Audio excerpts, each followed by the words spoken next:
আসসালামু আলাইকুম।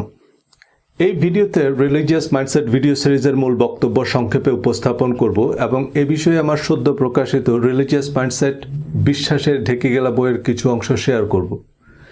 প্রায় 350 পৃষ্ঠার হার্ড কভার অফসেট বইটি বিশেষ অফারে কিনতে পারবেন ভিডিও ডেসক্রিপশনে দেওয়া লিঙ্কে ক্লিক করে, বা লিঙ্ক চাই লিখে কমেন্ট করতে পারেন। এই ভিডিও সিরিজ বা বইটি আপনার ধর্মীয় ভাবনায় একটা নতুন দুয়ার খুলবে বলে আমার বিশ্বাস। তবে যারা বাইনারি চিন্তা করেন, অর্থাৎ একতরফা চিন্তা করেন, আমার বই বা ভিডিও তাদের জন্য নয়। যারা বৃত্তের বাইরে, পরিচিত দিগন্তের বাইরে ভাবতে সক্ষম, তাদের জন্যই কথা বলা বা লেখা। গণমানুষের জন্য বইটি নয়, তাই তাদের কাছে বইটি পৌঁছাক তা চাইও না। এ কারণেই সীমিত পরিমাণ বই ছাপানোর সিদ্ধান্ত নিয়েছি। আপনি আমাকে প্রথমবার শুনলে সব কিছুর আগে আমার ইউটিউব চ্যানেলটি সাবস্ক্রাইব করুন, ফেসবুকে ফলো করুন। আমি মূলত ডিজিটাল মার্কেটিং এবং পার্সোনাল ব্র্যান্ডিং নিয়েই কথা বলি এবং বলবো। সেটাই আমার মূল পেশা বা রুটি রুজি। ধর্ম নিয়েও কথা বলি পার্সোনাল ডেভেলপমেন্ট কারিকুলাম হিসাবেই। আপনি যেই ধর্মাবলম্বী হন, আপনার মূল ধর্মগ্রন্থই আপনার সাকসেস ম্যানুয়াল। শারীরিক, মানসিক, জাগতিক এবং আত্মিক সাফল্যের মন্ত্র আপনার ধর্মগ্রন্থ। কিন্তু এই কথাগুলো অনেকের কাছে খুব হাস্যকর শোনায়। রিলিজিয়াস মাইন্ডসেট ভিডিও সিরিজের নিয়মিত দর্শকরা একটি নতুন মাইন্ডসেট থেকে ধর্মকে উপলব্ধি করতে পারছেন। এই সিরিজটি সম্পর্কে আপনাদের মতামত দয়া করে কমেন্টে লিখে জানাবেন। এবং এই ভিডিওটি যেহেতু রিলিজিয়াস মাইন্ডসেট সিরিজের স্কাই ভিউ, তাই এই ভিডিওটি শেয়ার করার জন্য সবাইকে বিশেষভাবে অনুরোধ করব। এই ভিডিওটি আপনারা চাইলে ডাউনলোড করে সম্পূর্ণ ভিডিওটি আপনাদের নিজেদের ইউটিউব চ্যানেল বা ফেসবুক পেজে আপলোড করতে পারেন। তবে কোনো খণ্ডিত অংশ আপলোড করা যাবে না। অঙ্কের ক্লাসে মাঝখানে এসে যেমন কিছুই বোঝা যাবে না, আমার কথাগুলো মাঝখান থেকে শুনলে উল্টা বুঝবেন। রিলিজিয়াস মাইন্ডসেটে নতুন ভিডিও বানানোর ইচ্ছা বা প্রয়োজন খুব একটা নাই, কারণ আমি পার্সোনাল ডেভেলপমেন্ট এবং ডিজিটাল মার্কেটিংয়ে ফোকাস করতে চাই। আর এই প্লেলিস্টে যা ভিডিও আছে, enough to make up my point. Religion নিয়ে আগ্রহ থাকলে আমার ইউটিউব চ্যানেলের রিলিজিয়াস মাইন্ডসেট প্লেলিস্টের ভিডিওগুলো ধারাবাহিকভাবে এবং মনোযোগ দিয়ে শোনার অনুরোধ থাকলো। আর বইটি রেফারেন্স হিসাবে হাতের কাছে রাখবেন। এই বইটি একাধিকবার পড়লেও প্রতিবারই আপনার কাছে নতুন মনে হবে। কিছু ধারণা আমি ইচ্ছা করেই পুনরাবৃত্তি করেছি, কারণ এই প্রশ্নগুলো বিভিন্নভাবে ঘুরে ফিরে পাঠকের মাথায় আসবে। তবে এসব নিয়ে হাটে মাঠে যে কারোর সাথে তর্ক করবেন না, কারণ এই সহজ কথাগুলো বোঝা কিন্তু সহজ নয়। সহজ করে চিন্তা করাই কিন্তু সবচেয়ে কঠিন, কারণ আমরা বিশ্বাসের শক্ত ঢেকে গেলে বসে আছি। অনুরোধের ঢেকে গেলা এই বাংলা বাগধারার অর্থ কারো অনুরোধে ঢেকে গেলার মতো অসম্ভব কঠিন কাজ করা। এমন অসম্ভব কাজ মানুষ কারো অনুরোধে না করলেও ধর্ম বিশ্বাসে করে। পুণ্যের আশায় একসময় সদ্য বিধবা নারী স্বামীর চিতায় আত্মাহুতি দিত। একই আশায় নিরীহ মানুষ হত্যা করতে কথিত পুণ্যার্থীরা আত্মঘাতী হামলা করে। রিলিজিয়াস মাইন্ডসেট বিশ্বাসের ঢেকে গেলা এই বইটি পরিচিত বৃত্তের বাইরে থেকে ধর্মকে মূল্যায়নের একটা চেষ্টা। ধর্ম নিয়ে এই নিরপেক্ষ নির্মোহ বিশ্লেষণ করা খুবই কঠিন, কারণ আমরা প্রতিটা মানুষ ধর্মকে আমাদের ইস্পাত কঠিন রিলিজিয়াস মাইন্ডসেটের ভিত্তিতেই মূল্যায়ন করতে পছন্দ করি। তাই দিন শেষে ধর্ম নিয়ে যে যার অবস্থানেই অনড়। অথচ ধর্ম নিয়ে আলোচিত বিতর্কের বেশিরভাগ বিষয় আসলে ধর্মের সাথে সম্পর্কিতই নয়। এই বইটি কোনো ধর্মীয় ফতোয়া, পরামর্শ বা সিদ্ধান্ত না হলেও ইসলাম ধর্মের প্রধান করণীয় বর্জনীয় সম্পর্কে মুসলিম, অমুসলিম, সেকুলার, এমনকি নাস্তিক সবার ভাবনায় একটা বৈপ্লবিক পরিবর্তন আনবে। সঠিক দৃষ্টিভঙ্গি, সঠিক মাইন্ডসেট থেকে ধর্মকে মূল্যায়ন করতে সাহায্য করবে। ধর্ম এবং ধর্মের আগাছা চিহ্নিত করতে সহায়ক হবে। নাস্তিকদের অনেকে যেমন ধর্মের প্রয়োজনীয়তা উপলব্ধি করবেন, আমরা ধার্মিকরাও বুঝতে পারবো যে ধর্মের নামে আমরা বেশিরভাগ মুসলমান বিভিন্ন অধর্মের বৃত্তে বন্দী। এ বইয়ে পবিত্র কোরআনের আলোকে আমাদের প্রতিদিনের ধর্মচর্চায় নানান অসঙ্গতি তুলে ধরার চেষ্টা করেছি। হালাল, হারাম, অ্যালকোহল, নামাজ, হাদিস, হিজাব, দাড়ি সম্পর্কে কোরআনের বক্তব্য তুলে ধরেছি, যা অনেককে অবাক করবে। তবে আমার কথা নয়, কোরআন খুলে মিলিয়ে নেবেন। হাসরের মাঠে আমাকেও আপনি খুঁজে পাবেন না, আকাশচুম্বী জনপ্রিয় হুজুরকেও খুঁজে পাবেন না। আপনার পরীক্ষা আপনাকেই দিতে হবে। আমার ভিডিও বা বইয়ে আমি নানামুখী উদাহরণ দিয়েছি বোঝানোর সুবিধার্থে, কিন্তু কোনো দল, মত, তরিকার প্রতি আমার কোনো অনুরাগ বা বিরাগ নেই। অমুসলিম, এমনকি নাস্তিকদের নিয়েও আমার কোনো আপত্তি নাই, কোনো অভিযোগ অনুযোগ নাই। তাই আপনি হাদিস, ফেকা, পীর, ফকির, ওঝা, টিয়া পাখি যাই বিশ্বাস করেন, আপনার প্রতি আমার পূর্ণ সম্মান আছে। কাউকে কষ্ট দেওয়া আমার উদ্দেশ্য নয়, তবে কেউ আহত হলে তা নিতান্তই ক্রসফায়ার বলে বিবেচিত হবে। কোরআনে আল্লাহ যতবার বেহেশতের প্রতিশ্রুতি দিয়েছেন, ততবারই বিশ্বাস ও সৎকর্মের পূর্বশর্ত দিয়েছেন। এই বিশ্বাস ও সৎকর্মের বিস্তারিত তালিকাও কোরআনে বলে দিয়েছেন। কিন্তু আমাদের পরিচিত ইসলামের সাথে সে তালিকার সম্পর্ক খুব একটা নাই বললেই চলে।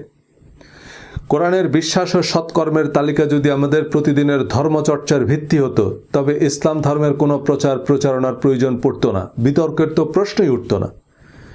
কোরআনের মূলনীতি বিশ্বাস ও সৎকর্মের সাথে সম্পর্কহীন, সমাজ সংসারে গুরুত্বহীন কিছু রীতিরেওয়াজ আমরা ধর্ম হিসাবে পালন করি।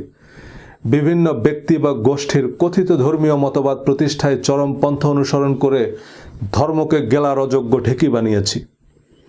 কোরআনের শাশ্বত সৌন্দর্য, সরল পথ ভুলে মুসলমানরা আজ দলে দলে বিভক্ত। অথচ এই কোরআন আরবের ক্ষুদ্র ক্ষুদ্র গোত্রগুলোকে একত্রিত করে সারা পৃথিবীর অনুকরণীয় আদর্শ এবং অজেয় পরাশক্তি বানিয়েছে। আমি আমার ভিডিও সিরিজ ও বইয়ে বিভিন্ন উদাহরণ দিয়ে কোরআনের সাথে আমাদের পরিচিত ইসলাম এবং নিত্যদিনের ধর্মচর্চার বৈপরীত্য বোঝানোর চেষ্টা করেছি। উদ্দেশ্য কোরআন বুঝে পড়তে উদ্বুদ্ধ করা। আমার সব আলোচনার উদ্দেশ্য সঠিক রাস্তা নির্বাচনে সাহায্য করা। 1000 মাইলের সফর শুরুর আগে নিশ্চিত হতে হবে যে আপনি ঠিক রাস্তা ধরেছেন। উল্টা পথে যত দূর যাবেন রাস্তা কিন্তু কমবে না, রাস্তা বাড়বে। আমি জনে জনে ফতোয়াও দেই না, তেলমাখা কুস্তিগিরদের সাথে বিতর্কও করি না। তবে কোনো বিজ্ঞ আলেম, শ্রদ্ধেয় মুহাদ্দিসের সাথে আলোচনার সুযোগ নেই, যিনি উপযুক্ত রেফারেন্স ও গ্রহণযোগ্য যুক্তির সমন্বয়ে সত্য বুঝতে সাহায্য করবেন। হাদিসের নামে জাল জালিয়াতির তথ্য প্রমাণ আমাকে বড় বড় আল্লামা শাইখুল হাদিসরাই দিচ্ছেন। ওনারা বলতে পারেন না আহলে আবু জেহেলদের ভয়ে, তাই আমাকে বলতে অনুরোধ করেছেন। তবে আমার বা কারো কথায় বিভ্রান্ত হওয়ার দরকার নেই। আপনার কাছে জিপিএস থাকলে আপনার জনে জনে রাস্তা জিজ্ঞেস করার দরকার কি? আমি শুধু বলছি কোন জিপিএস 100% অ্যাকুরেট। অনেকেই অবশ্য বলা শুরু করেছেন যে শুধু কোরআন অনুসরণ করলে ইসলাম ধর্মের আর কিছুই থাকে না। হ্যাঁ, একথা সত্য যে আমাদের পরিচিত ইসলামের সাথে কোরআনের উল্লেখযোগ্য সম্পর্ক নাই। এই ইসলাম যে কোরআনের ইসলাম নয়, হজরত মুহাম্মদ সাল্লাল্লাহু আলাইহি সাল্লামের ইসলাম নয়, সোনালী যুগের ইসলাম নয়, তা এই বই থেকে পরিষ্কার বুঝতে পারবেন ইনশাল্লাহ। বুঝতে পারবেন চলে সব উল্টো পথে, উল্টো রথে, উল্টো বেশে। সোজা পথ পৌড়ে পায়ে, সোজা পথে কেউ চলে না। বাঁকা পথ জ্যাম হরদম, জমজমাট ভিড় কমে না। ধর্ম সম্পর্কে এক জীবনে খুব বেশি কিছু জানা সম্ভব নয়, তবে ধর্ম নিয়ে আমাদের কৌতূহলের অন্ত নেই। ধর্মীয় কারণ ছাড়াও রাজনীতি, অর্থনীতি, জীবন জীবিকার প্রতিটি পরতে পরতে মিশে আছে ধর্ম। যারা ধর্মে বিশ্বাস করেন না তাদেরও ধর্ম নিয়ে আগ্রহ কম নয়। আমার শিক্ষা জীবনের শুরুটা মাদ্রাসায়, তবে যে কোনো কারণেই মাদ্রাসায় পড়ার সময়টাতে আমার ধর্ম নিয়ে খুব ইতিবাচক অভিজ্ঞতা হয়নি। ধর্মকে মনে হয়েছে জীবনের সাথে সম্পর্কহীন, প্রজন্ম থেকে প্রজন্মে চলমান কিছু মুখস্থ রীতিরেওয়াজ। আশেপাশের মানুষদের মধ্যে দেখেছি ধর্মের কথার সাথে তাদের কাজের খুব একটা মিল নাই। পরবর্তীতে আমি ঢাকা বিশ্ববিদ্যালয়ে আন্তর্জাতিক সম্পর্ক বিভাগে পড়তে গিয়ে প্রতিটা মুহূর্তেই মনে হয়েছে জাতীয় এবং আন্তর্জাতিক রাজনীতির অন্যতম প্রধান উপকরণ ধর্ম। একবিংশ শতাব্দীর এই বিজ্ঞান ও প্রযুক্তির জয়যাত্রায় এই উত্তরাধুনিক বিশ্ব ব্যবস্থায় ধর্মের আধিপত্য বেশ স্পষ্ট। ইউনিভার্সিটিতে এবং পরবর্তীতে আমেরিকায় অনেক সৎ, মহৎ, বিশ্বস্ত এবং সত্যিকারের ভালো মানুষ দেখেছি। এরা ধর্মে বিশ্বাস করে না বা কার্যত ধর্ম চর্চা করে না, কিন্তু তারা ধর্মের মানদণ্ডে উত্তীর্ণ। তারা ধর্মের কঠিনটা করছে, শুধু পোশাকি, রীতিরেওয়াজ আর বিশ্বাসের ভনিতা নাই। এদের বেশিরভাগ ধর্মে বিশ্বাস করে না, কারণ ধর্ম সম্পর্কে তাদের যে অভিজ্ঞতা তা ধর্ম সম্পর্কে একটা ভুল বার্তা। প্রসঙ্গত বলে রাখি, আমাদের আলেম উস্তাদদের মধ্যেও অনেক মুত্তাকি, মুখলেস, পরহেজগার ও গুণী ইসলামিক স্কলার আছেন যারা সত্যিকারের ধর্ম চর্চা করেন। তারা সর্বজন শ্রদ্ধেয় এবং আমাদের সকলের জন্য অনুকরণীয় আদর্শ। আস্তিক নাস্তিক বিতর্ক দিয়ে শুরু করা যাক। এখন বিজ্ঞানের যুগ। জ্ঞানের প্রতিটা শাখায় চলছে জানার অবিরাম চেষ্টা। বিশেষায়িত গবেষণা নির্ভর এবং প্রমাণ সাপেক্ষ তথ্যই এখনকার দুনিয়ায় গ্রহণযোগ্য। সঙ্গত কারণেই বিশ্বাসভিত্তিক ধর্ম প্রতিনিয়ত বিজ্ঞানের নানান চ্যালেঞ্জের মুখোমুখি হচ্ছে। কিন্তু ইসলাম ধর্ম নিয়ে সেকুলার নাস্তিক বা অমুসলিমদের বেশিরভাগ অভিযোগ ইসলামের সাথে সম্পর্কিতই নয়। মুসলমানদের জন্য আল্লাহর অনুমোদিত পথনির্দেশক হচ্ছে কোরআন, এবং কোরআন অনুযায়ী সর্বশক্তিমান আল্লাহতে অবিচল আস্থা এবং সৎকর্মই দুনিয়া ও আখিরাতের সাফল্যের পূর্বশর্ত। অন্যান্য সকল ধর্মমতের প্রতি উদার, ন্যায়সঙ্গত ও যৌক্তিক আচরণই কোরআনের নির্দেশনা। কিন্তু রাজনৈতিক, অর্থনৈতিক স্বার্থে ধর্মকে ব্যবহার করতে উদ্দেশ্যমূলকভাবে কোরআনের সাথে সম্পর্কহীন কিছু আচার আনুষ্ঠানিকতা ইসলাম হিসাবে প্রতিষ্ঠা করা হয়েছে, যা ধর্মকে পদে পদে প্রশ্নবিদ্ধ করছে। এসব প্রশ্ন নিয়ে আবার দিনভর বিতর্ক, নানান বৈজ্ঞানিক অবৈজ্ঞানিক ব্যাখ্যা, উত্তপ্ত বাদানুবাদ, হুমকি ধমকি। অথচ প্রতিটা ধর্মের মূল গ্রন্থগুলো যথাযথভাবে অনুসরণ করলে দেখবেন মুক্ত চিন্তা, প্রগতিশীলতা, পরমত সহিষ্ণুতা, মানবিক মূল্যবোধের কথা সবচেয়ে বেশি ধর্মগ্রন্থেই বলা হয়েছে। কিন্তু যারা ধর্মের দোকান খুলে বসেছেন তারা আপনাকে ধর্মের প্রকৃত সত্য জানতে দিবে না, আপনাকে চিন্তা গবেষণা করতে দিবে না। ধর্ম বিষয়ক কোনো ব্যাখ্যাকে বৈজ্ঞানিক না অবৈজ্ঞানিক হিসাবে নিব তা প্রাথমিকভাবে নির্ভর করে আমাদের এক্সিস্টিং ধর্মীয় বিশ্বাস বা রিলিজিয়াস মাইন্ডসেটের উপর। পৃথিবীর সব মানুষের কাছেই, এমনকি নাস্তিকদের কাছেও তাদের ধর্মীয় বিশ্বাস বিজ্ঞান ভিত্তিক, সার্বজনীন সত্য।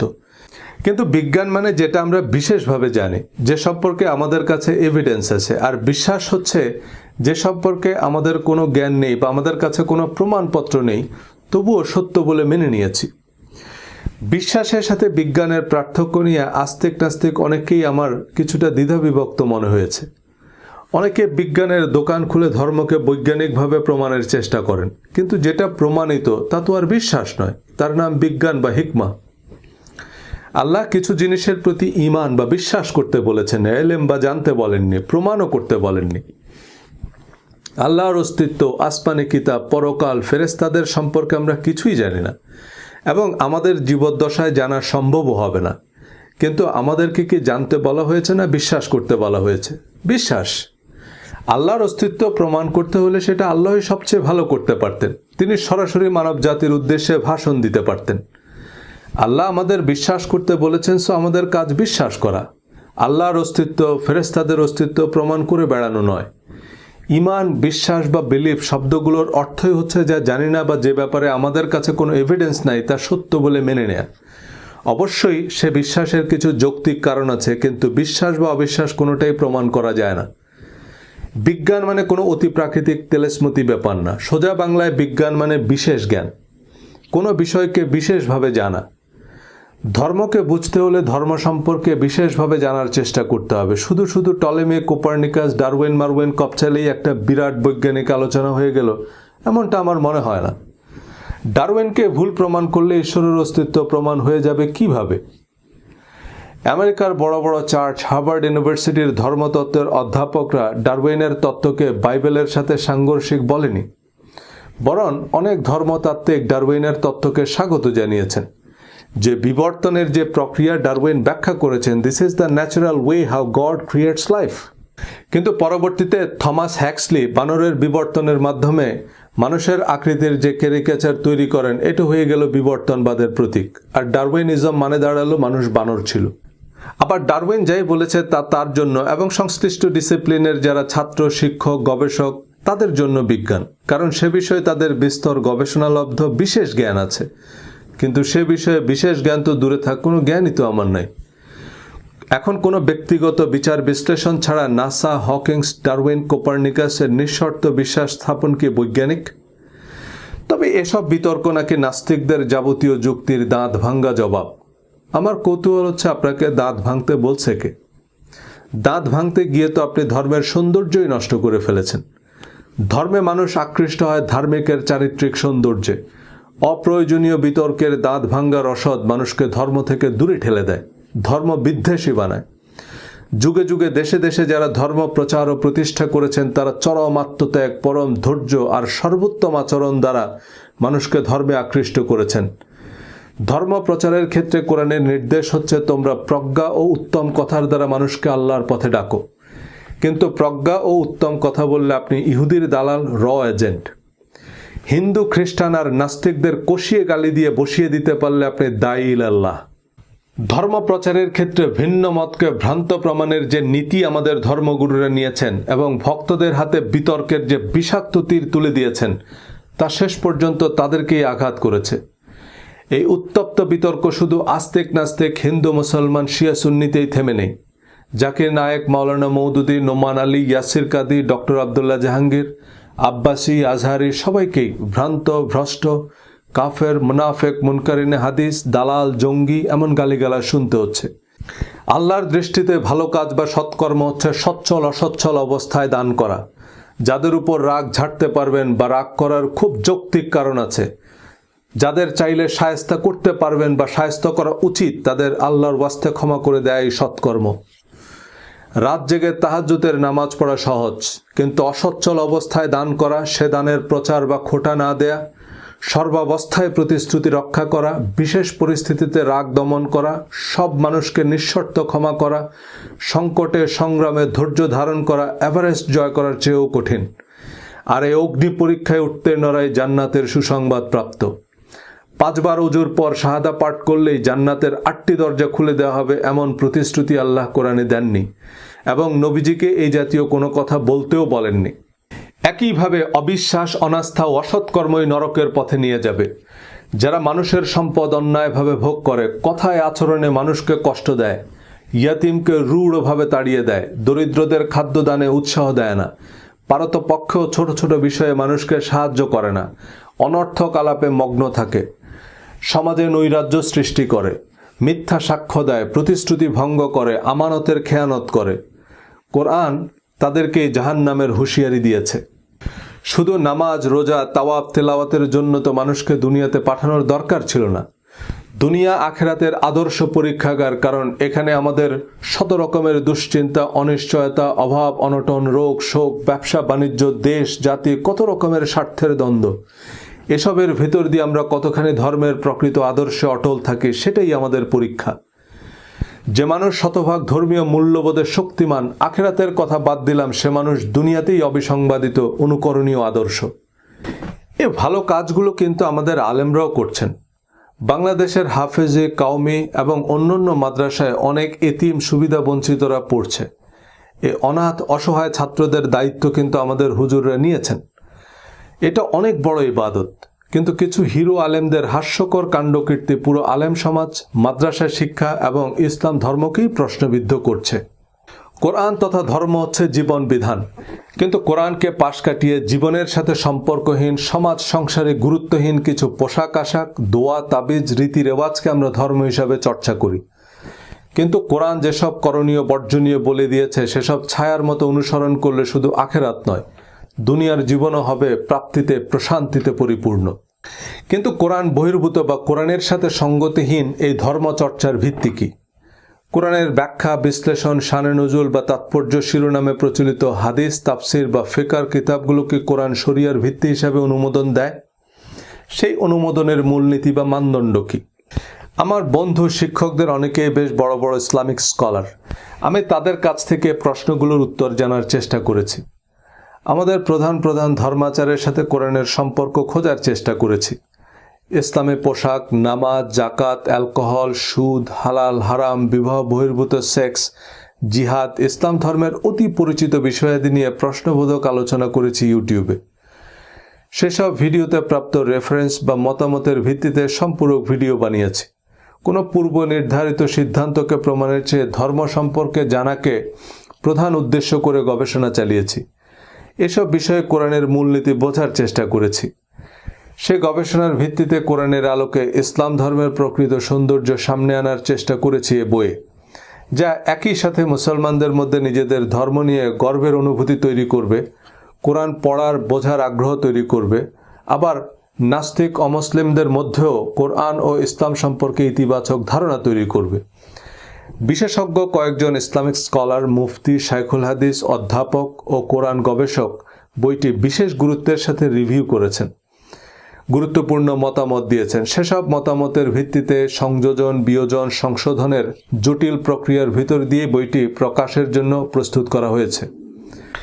ইউটিউবের আলোচনায় কিছু তথ্যগত বা বিশ্লেষণগত ভুল বোঝাবুঝি নিয়ে, সাবস্ক্রাইবারদের প্রতিক্রিয়া বিবেচনায় নিয়ে বক্তব্যকে পক্ষপাত মুক্ত করার চেষ্টা করেছি।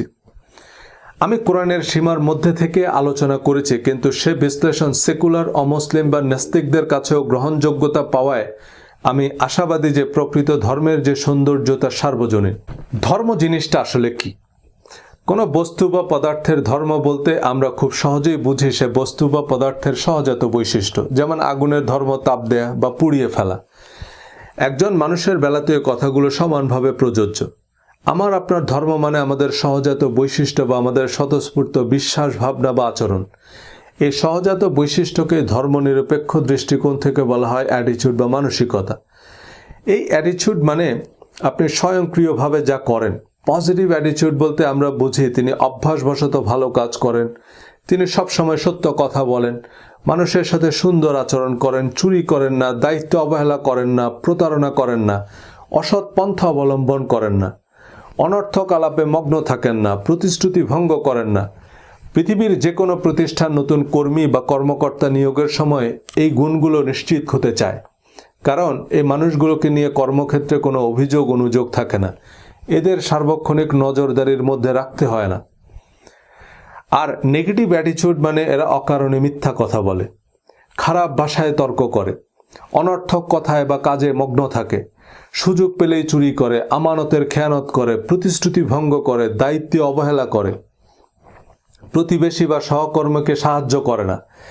এমন মানুষদের পর্বত প্রমাণ যোগ্যতা থাকলেও কোনো প্রতিষ্ঠান এদের কর্মী বা কর্মকর্তা হিসাবে নিতে চায় না। মানুষ এদের সম্মান করে না, বন্ধু হিসাবে গ্রহণ করে না, নেতা হিসাবে মেনে নিতে চায় না, এদের জীবনসঙ্গী হতে চায় না, কারণ এদের নিয়ে জীবনে কর্মক্ষেত্রে বহুমাত্রিক সমস্যার সৃষ্টি হয়, সার্বক্ষণিক নজরদারির মধ্যে রাখতে হয়, বিচার, সালিশ, অভিযোগ অনুযোগের অন্ত থাকে না। সুতরাং চাকরি, ব্যবসা, সমাজ, সংসার, জীবনের সর্বক্ষেত্রেই সাফল্যের ভিত্তি হচ্ছে ইতিবাচক মানসিকতা ও দৃষ্টিভঙ্গি। আমাদের ধর্ম হচ্ছে আমাদের অ্যাটিটিউড বা আমাদের স্বতঃস্ফূর্ত আচরণের বহিঃপ্রকাশ। আমি যখন বলবো আমার ধর্ম হচ্ছে ইসলাম, তো আমার আচার আচরণ, বিশ্বাস, ভাবনায় স্বতঃস্ফূর্তভাবে ইসলামী বিধিনিষেধ ফুটে উঠবে। যার ধর্ম হিন্দু তার সহজাত বৈশিষ্ট্যে বেদ বা গীতার শিক্ষা স্পষ্ট থাকতে হবে। খ্রিস্টান মানে তার চরিত্রে বাইবেলের প্রতিফলন থাকবে। কিন্তু আমরা কতজন আমাদের নিজ নিজ ধর্মের মানদণ্ডে উত্তীর্ণ? বিভিন্ন পোশাকি, রীতি রেওয়াজ, প্রথা, পার্বণ, মুখস্থ কিছু দোয়া, তাবিজ, কিচ্ছা কাহিনীর একটা অর্থহীন প্যাকেজকে আমরা ধর্ম হিসাবে চর্চা করি, যার সাথে প্রকৃত ধর্মের বিশেষ কোনো সম্পর্কই নেই। কিন্তু এই চক্র থেকে বেরিয়ে আসা খুব কঠিন, কারণ আমাদের অবচেতন মন সত্য এবং মিথ্যার পার্থক্য জানে না, উচিত অনুচিতের তফাৎ বোঝে না, যৌক্তিক অযৌক্তিকের তফাৎ জানে না। আপনি আপনার অবচেতন মনকে যা বিশ্বাস করতে বলবেন সে তাই বিশ্বাস করবে। একসময় বিশ্বাস এতটাই শক্তিশালী হবে যে আপনি এর বাইরে ভিন্ন কিছু গ্রহণ করতে পারবেন না। আমরা কি দেখব তা বেশিরভাগ সময় নির্ভর করে কিভাবে দেখব, কোন দৃষ্টিকোণ থেকে দেখব তার উপর। একজনের দৃষ্টিতে যেটা ইবাদত, আরেকজনের দৃষ্টিতে সেটা শিরক বা বেদাত। একজনের জন্য যেটা জিহাদ, আরেকজনের সংজ্ঞায় সেটা সন্ত্রাস। একজনের চোখে যেটা ফ্যাশন, আরেকজনের বিবেচনায় সেটা অশ্লীল। নিউ ইয়র্কে যখন মধ্যরাত, ঢাকায় তখন ভর দুপুর। তাই এখন দিন না রাত তা নির্ভর করে আপনি এই মুহূর্তে কোথায় আছেন তার উপর। আমরা ধর্ম বা ধর্মমতকে মূল্যায়ন করি আমাদের শিয়া, সুন্নি, টুয়েলভার্স, ইসমাইলি, হানাফি, সালাফি, আহলে হাদিস, আহলে কোরআন, দেওবন্দি, দেওয়ানবাগি, আহমদিয়া, মাঝভান্ডারি, এসব ইস্পাত কঠিন রিলিজিয়াস মাইন্ডসেট থেকে। আমার মাইন্ডসেট বা তরিকার সাথে না মিললে সেটা ফেতনা, দজ্জাল, চক্রান্ত, মুতাজিলা, খাড়াজিলা, গর্জিলা, ফেরকা, আসাদ, মোসাদ, ভণ্ড ইত্যাদি দত্তদানব। ধর্ম নিয়ে কথা বলা শুরুর পর আমি অসংখ্য তরিকা বা ফেরকার দালাল উপাধি পেয়েছি। আমি নিজেও কনফিউজড হয়ে যাচ্ছি যে আমি আসলে কার দালাল। আলহামদুলিল্লাহ, এটুকু অন্তত বুঝতে পারছেন যে মুসলমানদের মধ্যে ভ্রান্ত মতবাদ থাকতে পারে, তাদের নিয়ে চক্রান্ত হতে পারে। সে দালাল আমি যেমন হতে পারি, আপনার হুজুরও হতে পারে। তাই বলছে কি, একটু কানে হাত দিয়ে দেখুন কানটা জায়গা মতো আছে কিনা। কান জায়গা মতো থাকলে চিল, শকুন, ঈগল কিছু নিয়েই টেনশন নেই। আমি তর্ক করতে পারি না, কারোর সাথে তর্ক করিও না, কিন্তু সুখবর হচ্ছে আপনার ঘরে লাই ডিটেক্টর আছে। আপনি সত্য মিথ্যার পার্থক্য করতে পারবেন। সে সত্য মিথ্যার পার্থক্যকারী হচ্ছে কোরআন। কোরআন যেসব ফাইল প্রোগ্রাম চিনে না সেসব আপনার সিস্টেমে ইনস্টল করতে থাকলে একসময় আপনার সিস্টেম হ্যাং করবে। সূরা বাকারা 185। কোরআন নাজিল করা হয়েছে মানুষের জন্য পথনির্দেশক, সুস্পষ্ট প্রমাণ ও সত্য মিথ্যার পার্থক্যকারী রূপে। এই আয়াতে আল্লাহ আরও বলেছেন, আল্লাহ তোমাদের জন্য সহজ চান এবং কঠিন চান না। অর্থাৎ কোরআনের মূলনীতি হচ্ছে যেটা মানুষের জন্য সহজ, কল্যাণকর। কোরআনের বাইরে আর যত ধর্মীয় বর্ণনা বা বিবরণ আছে তার সত্যতার মানদণ্ড হচ্ছে কোরআন।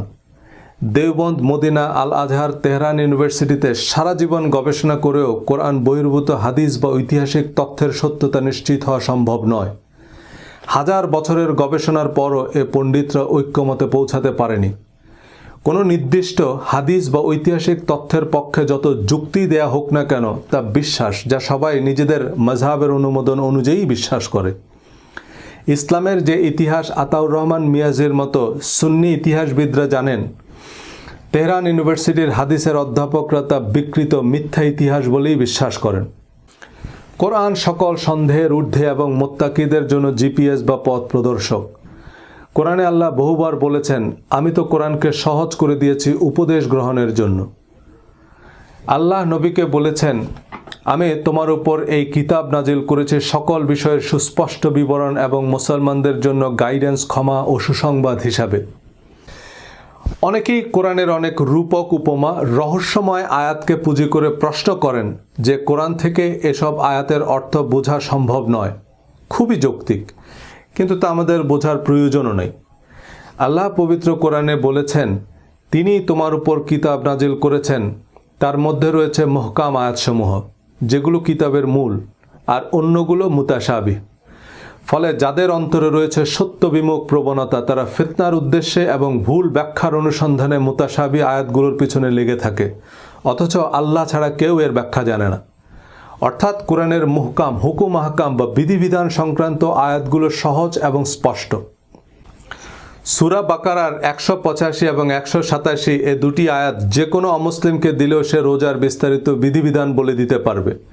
সূরা বাকারা 187 নং আয়াতের শেষে আল্লাহ তাই বলছেন, এভাবেই আল্লাহ তার আয়াতসমূহ মানুষের জন্য স্পষ্ট করেন যাতে তারা সৎকর্মশীল হতে পারে।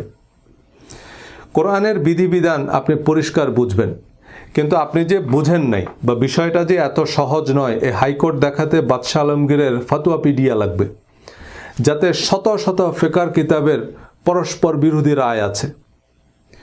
কোরআনের মুতাশাবিহ আয়াতগুলোর অর্থ আল্লাহ ছাড়া কেউ জানে না, কিন্তু যাদের অন্তরে রয়েছে সত্য বিমুখ প্রবণতা, তারা এই মুতাশাবিহ আয়াতগুলোর মন গড়া ব্যাখ্যা দিয়ে আল কায়দা বানাচ্ছে। ধর্মের নিত্য নতুন দোকান খোলে, অমুক আয়াতের অর্থ নবী নূরের তৈরি, সুতরাং এটা বিশ্বাস না করলে সে কাফের।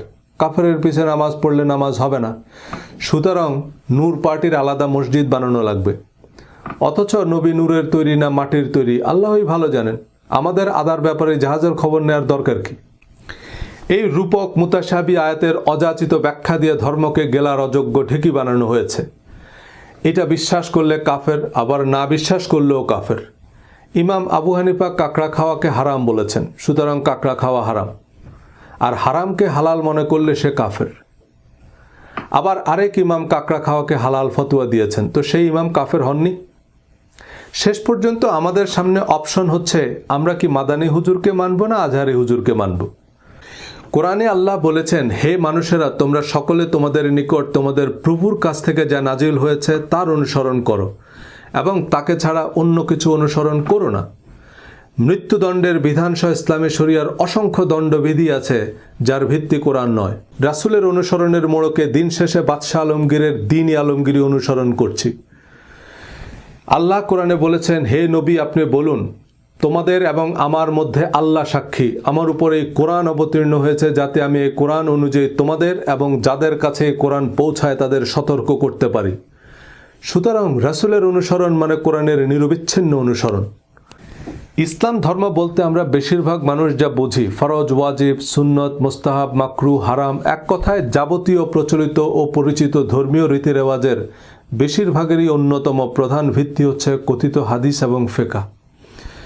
নবীজির হাদিসের বরাত দিয়ে সব ফরজ হারাম প্রবর্তন করা হলেও কোরআনে আল্লাহ বলেছেন, হে নবী, আপনি বলুন, তোমাদের প্রতি যা অবতীর্ণ হয়েছে তাতে তোমরা কোনো কিছুকে হালাল এবং কোনো কিছুকে হারাম বলার কোনো সুযোগ আছে? বলুন, আল্লাহ তোমাদের সে অনুমতি দিয়েছে না তোমরা আল্লাহর নামে কিছু বানিয়েছ?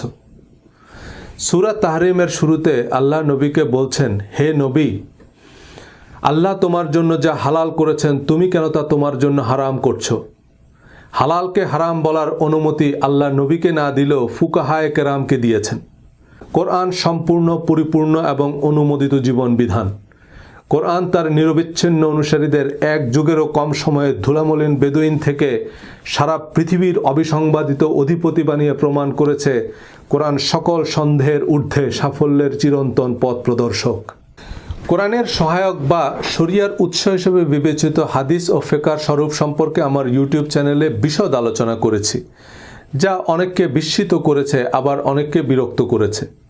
হাদিস বলতে বোঝাচ্ছি বুখারী, মুসলিম, তিরমিজি, আবু দাউদ, নাসাই, ইবনে মাজাহ এসব হাদিস গ্রন্থে বর্ণিত হাদিস। আর ফিকহ মানে ইমাম আবু হানিফা, শাফি, মালিক, আহমদ ইবনে হাম্বলের ফাতোয়া বা মত। কিন্তু এসব হাদিস বা ফিকহ সিদ্ধান্ত পালনের বাধ্যবাধকতা কতটুকু? এসব হাদিস এবং ফিকহ গ্রন্থের স্বীকৃতি বা অনুমোদনের ভিত্তি কি তা বিশ্লেষণ করেছি। ইউটিউবে অনেকেই বিক্ষিপ্তভাবে বা বিচ্ছিন্নভাবে কোনো একটি ভিডিও দেখে প্রতিক্রিয়া দেখিয়েছেন। আমিও চাই না আমার ভিডিওগুলো মানুষ বিক্ষিপ্তভাবে দেখুক বা নেতিবাচক ক্যাপশন দিয়ে শেয়ার করুক, যা বিভ্রান্তি তৈরি করবে। কিন্তু আমি তো ইউটিউবকে বলতে পারি না যে আমার প্রথম ভিডিও দেখেনি সেজন্য আমার দ্বিতীয় ভিডিও দেখতে না পারে। আমি যদিও একটি প্লেলিস্টে সবগুলো ভিডিও সাজিয়ে দিয়েছি, এই ভিডিওর ডেসক্রিপশনে লিঙ্ক আছে, কিন্তু অনেকেই ধারাবাহিকভাবে বোঝার উদ্দেশ্যে শুনেন না, দাঁত ভাঙ্গা জবাব দেওয়ার উদ্দেশ্যে শুনেন। এই বইয়ে আমি আমার বক্তব্যকে আরও ধারাবাহিকভাবে সাজিয়েছি। আমার ভিডিওতে বা বইয়ে যদি কোনো তথ্যগত বা বিশ্লেষণগত ভুল ভ্রান্তি বা বিকল্প অনুবাদ বা ভিন্ন মত থাকে তা কমেন্টে জানাবেন, আমি নির্দ্বিধায় সংযোজন করব। কিন্তু আপনি মানুষকে বিভ্রান্ত করছেন এমন বিভ্রান্তিকর কমেন্ট করলে দয়া করে আপনার তরিকা উল্লেখ করবেন, তাহলে অন্তত বুঝবো যে শিয়া, আহমদিয়া, দেওয়ানবাগি কারা কারা আমার কথায় বিভ্রান্ত হচ্ছেন। বেশিরভাগ মানুষ হাদিস বলতে বোঝেন নবীজি সাল্লাল্লাহু আলাইহি সাল্লামের বাণী। এ কারণে কোনো নির্দিষ্ট হাদিস না মানার অর্থ করেন নবী মানে না। কত বড় কথা! নবী না মানলে সে মুসলমান হয় কি করে? হাদিস শব্দের অর্থ কথা বা স্টেটমেন্ট। যেমন কোরআনের আয়াতকে আল্লাহ হাদিস বলেছেন। কোরআন আল্লাহর হাদিস বা আল্লাহর বাণী, যার রাবি বা বর্ণনাকারী হচ্ছেন এমন একজন রাসূল যার বিশ্বস্ততা ও সত্যবাদিতার গ্যারান্টার স্বয়ং আল্লাহ। নবীজির হাদিস মানে নবীজি সাল্লাল্লাহু আলাইহি সাল্লামের কথা যা সাহাবীরা বর্ণনা করেছেন। সাহাবীদের কথা মানে সাহাবীদের হাদিস। আবু জেহেলের হাদিস মানে আবু জেহেলের কথা যা পূর্ববর্তী নবী রাসূলদের বরাত দিয়ে তারা সমাজে প্রতিষ্ঠা করেছে। হযরত ইব্রাহিম আলাইহিস সালামের বরাত দিয়েই তারা ল্যাংটা হয়ে কাবা তাওয়াফ করত। শয়তানের হাদিস মানে শয়তানের কথা। লাহওয়াল হাদিস মানে ফালতু কথা। হাদিসের একাডেমিক পরিভাষা হচ্ছে খবর। খবর মানে খুব সহজ, নিউজ। হাদিস বর্ণনাকারী সাহাবীকে ইংরেজিতে বলে রিপোর্টার, যেমন রিপোর্টেড বাই আবু হুরায়রা রাদিয়াল্লাহু তাআলা আনহু।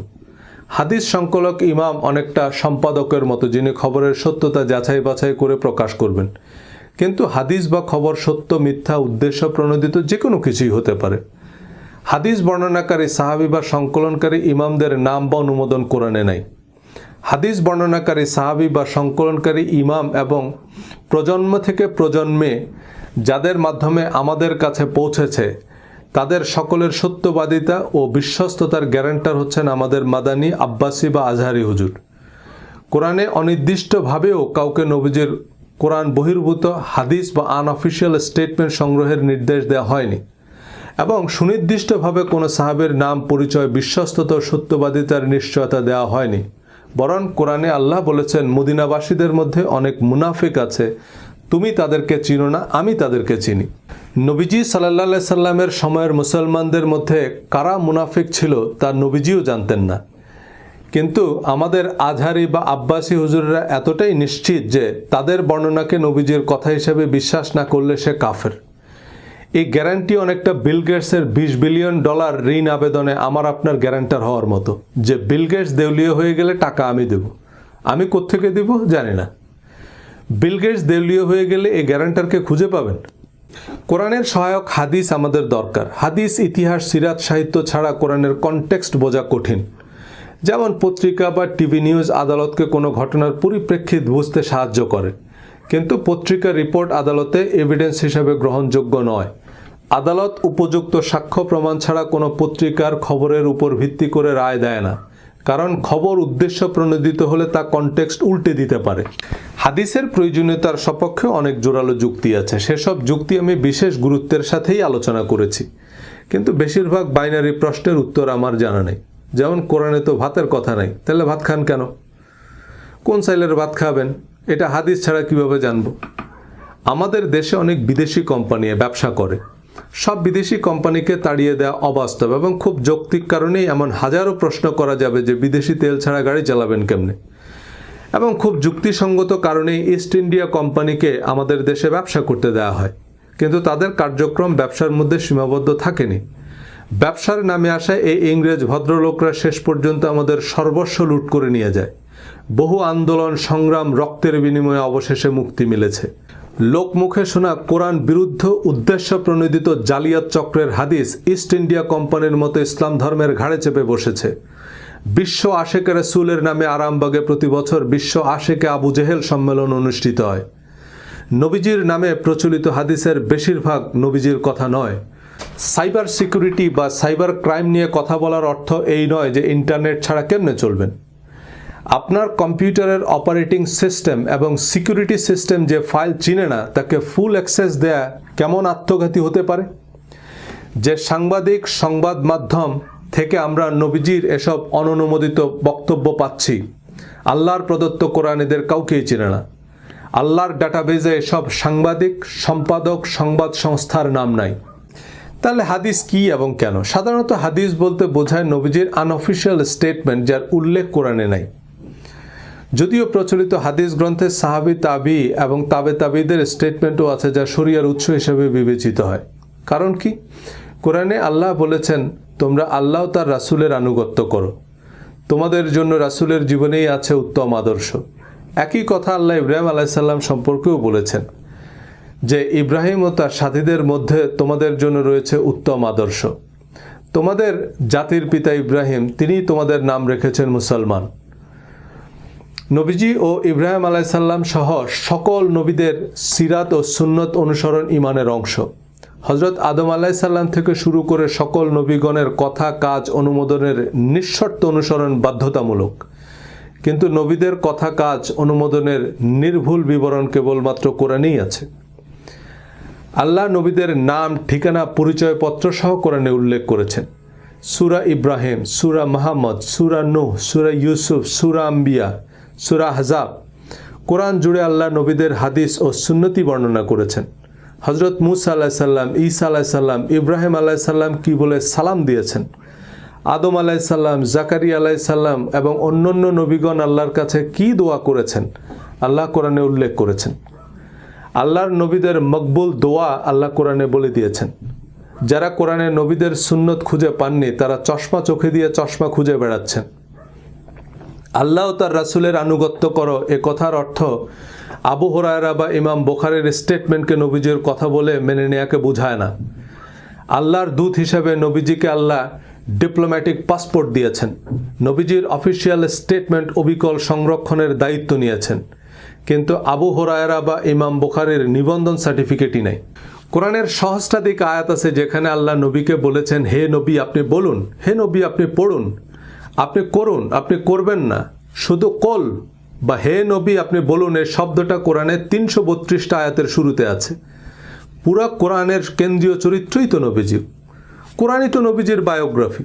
সুতরাং নবীজি কি বলেছেন, কি করেছেন, কি আদেশ করেছেন, কি নিষেধ করেছেন তার বিশদ বর্ণনা কোরআনেই আছে। সেসবের সত্যতার গ্যারান্টার স্বয়ং আল্লাহ। এর বাইরে কেউ নবীর নামে কিছু বললেই তা নবীজির হাদিস নয়। জাল টাকায়ও গভর্নরের স্বাক্ষর থাকে। গভর্নরের স্বাক্ষর থাকলে যদি টাকা মনে করেন তো কত টাকা লাগবে বলেন? নবীজি ছাড়াও সাহাবী, তাবি এবং তাবে তাবেইন অর্থাৎ ইসলামের প্রথম 3 প্রজন্মের মুসলমানদের কথা কাজ অনুমোদন ও প্রচলিত ধর্মচর্চায় শরীয়তের ভিত্তি বা কোরআনের মতোই অবশ্য পালনীয় বিধান বা ফরজ ওয়াজিব হিসাবে অন্তর্ভুক্ত করা হয়েছে। কোরআনের বিপরীতে ফুকাহায়ে কেরাম হালাল হারাম থেকে শুরু করে মৃত্যুদণ্ডের বিধানও দিতে পারেন। এর বাইরেও পীর মুরব্বীদের দল মত দরগা মাজার তো আছেই। এসবের ভিত্তি কি? কোরআনে আল্লাহ বলেছেন সাহাবীদের উপর আল্লাহ সন্তুষ্ট, কিন্তু নবীদের মতো নির্দিষ্ট সাহাবীদের নাম পরিচয় কোরআনে নাই। সুতরাং কোন কোন সাহাবের উপর আল্লাহ সন্তুষ্ট তা আমরা জানি না। এর বিপরীতে কোরআনের বর্ণনা অনুযায়ী মদিনাবাসীদের মধ্যে মুনাফিকও ছিল, যাদেরকে নবীজিও চিনতেন না। সুতরাং আমরা নির্দিষ্ট করে কোনো সাহাবীকে নিঃশর্ত বিশ্বাসের শর্ত আরোপ করতে পারি না। সকল নবীগণকে নিঃশর্ত বিশ্বাস করা ঈমানের অপরিহার্য অংশ হওয়ার পরও আইডি কার্ড ছাড়া কাউকে নবী বলা যাচ্ছে না। কিন্তু সাহাবীদের উপর আল্লাহ সন্তুষ্ট এই আয়াতের উপর লক্ষ লক্ষ সাহাবী, তাবেঈন শরীয়তের উৎস বনে গেলেন। কোনো আইডি কার্ড ছাড়াই শুধু সাহাবী তাবেঈ বলে দিলেই হলো। বাঙ্গি যদি কারো প্রিয় ফল হয়, তিনি চেষ্টা করলে মাটিও খেতে পারবেন। একবার এমন ঢেকি গিললেই তাকে দিয়ে দরগা, মাজার, দেওয়ানবাগি, দিনে ইলাহি, দিনে আলমগিরি, আল কায়দা সবই গেলানো সম্ভব। কিন্তু দুনিয়ার ৯৯% মানুষ তো হাদিস ভিত্তিক ধর্মই মানে। ৯৯% মানুষ সত্যতার মানদণ্ড নয়। সত্যতার মানদণ্ড হচ্ছে কোরআন। কোরআন বলছে, আর যদি তুমি দুনিয়ার অধিকাংশ লোকের কথা মতো চলো, তাহলে তারা তোমাকে আল্লাহর পথ থেকে বিচ্যুত করে দিবে। তারা তো শুধু অনুমানের অনুসরণ করে এবং তারা কেবল অনুমান ভিত্তিক কথাবার্তাই বলে। তবু হাদিসকে বাদ দিলে ধর্মের যে চেহারা দাঁড়ায় তার সাথে আমরা একেবারেই পরিচিত নই। এ কারণেই অনেকেই কোরআনের অনুসরণকে আহলে কোরআন ফেতনা, প্রোটেস্ট্যান্ট ভার্সন অফ ইসলাম, খ্রিস্টান প্রজেক্ট ইত্যাদি নাম দিয়ে পত্রপাঠ বিদায় করে দেন। যে শাইখুল হাদিস আবু হুরায়রা বা ইমাম বুখারীর বিশুদ্ধতার ১০০% গ্যারান্টি দিচ্ছেন, বিচারের মাঠে ইমাম বুখারী দেউলিয়া হয়ে গেলে এই গ্যারান্টারকে খুঁজে পাবেন কই? কোরআন পড়ে যদি আমি নাও বুঝি, তবুও তো আমি বলতে পারবো যে আল্লাহ, আমি তোমার কিতাব পড়ে এটুকু বুঝছি। আর আমি যে এটুকু বুঝছি তা তো অন্তর্যামী জানেন। কিন্তু আমি যদি বলি যে আমি বুখারী শরীফে পড়েছি, আল্লাহ যদি জিজ্ঞেস করে যে বুখারী আবার কে, তখন? আমাদের শাইখুল হাদিসরা লাখ লাখ হাদিস মুখস্থ করেছেন, আলহামদুলিল্লাহ। এবং এই বিবেচনাই আমরা তাদেরকে সাহাবী তাবেঈদের গ্যারান্টার হিসাবে মানি। আমরা যেহেতু দেওবন্দ মদিনায় পড়িনি, আমরা হাদিস কোরআন নিয়ে কথা বলার কে? আপনি যাবেন উত্তরা, কিন্তু উত্তরা ক্রস করে আপনি দিনাজপুর গিয়ে উঠলেন। আপনি তো উত্তরার থেকে অনেক বেশি গেছেন, তাই না? ভোলানাথ লিখেছিল ২ ২ ৯০, লিখেছিল ১.৫ বেশি, এটা তার গর্বই। ২ ২ ৪, কিন্তু সে মাশাল্লাহ ২-এর থেকে অনেক বেশি লিখছে, তাই না? ১১ লক্ষ হাদিস আপনাকে মুখস্থ করতে বলছে কে? সেই ১১ লক্ষ হাদিস কই? কোরআনকে আল্লাহ সরল পথ বলেছেন, বারবার বলেছেন আল্লাহ তোমাদের জন্য সহজ চান, কঠিন চান না। কিন্তু এই ৪৫ লাখ হাদিস ইসলামকে অন্তহীন জিলাপির প্যাচ আর গেলার অযোগ্য ঢেকি বানিয়েছে। কথিত হাদিসের গোলক ধাঁধায় আমরা পথ হারিয়ে বসে আছি। কারণ কোরআনের ২ ২ ৪ আমাদের পছন্দ নয়। অঙ্ক মিলুক আর নাই মিলুক, ফলাফলের সংখ্যা বেশি হতে হবে। আল্লাহর জিপিএস যেখানে আমাদের রাইট টার্ন নিতে বলেছে, আমরা লেফট টার্ন নিয়েছি। উল্টা পথে ১০০০ মাইল গাড়ি চালালেও রাস্তা কিন্তু কমছে না, রাস্তা বাড়ছে। আমরা যে ভুল পথে আছি তা আমাদের পতন দেখেই বোঝা যায়। আল্লামা ইকবালের ভাষায় আল্লাহ বলছেন, দান ভান্ডার খোলাই তোমর, সে দান নেবার সাইল কই, কারে আমি বলো পথ দেখাইব, পথ চলা সেই পথিক বই। আমরা কোরআন বোঝার আগে বা কিছু বুঝে ওঠার আগে ধর্ম বুঝেছি। এখন আমাদের রিলিজিয়াস মাইন্ডসেট অনুযায়ী কোরআনকে মূল্যায়ন করি। দাড়ি, মোচ আর পাথর মেরে হত্যা করার বিধান কোরআনে খুঁজে না পেলে আমাদের কাছে কোরআনকে অসম্পূর্ণ মনে হয়। হিন্দুদের কাছেও বেদকে অসম্পূর্ণ মনে হয়, কারণ তাতে মূর্তি পূজার কথা নাই, মাত্র একজন ঈশ্বরের কথা আছে।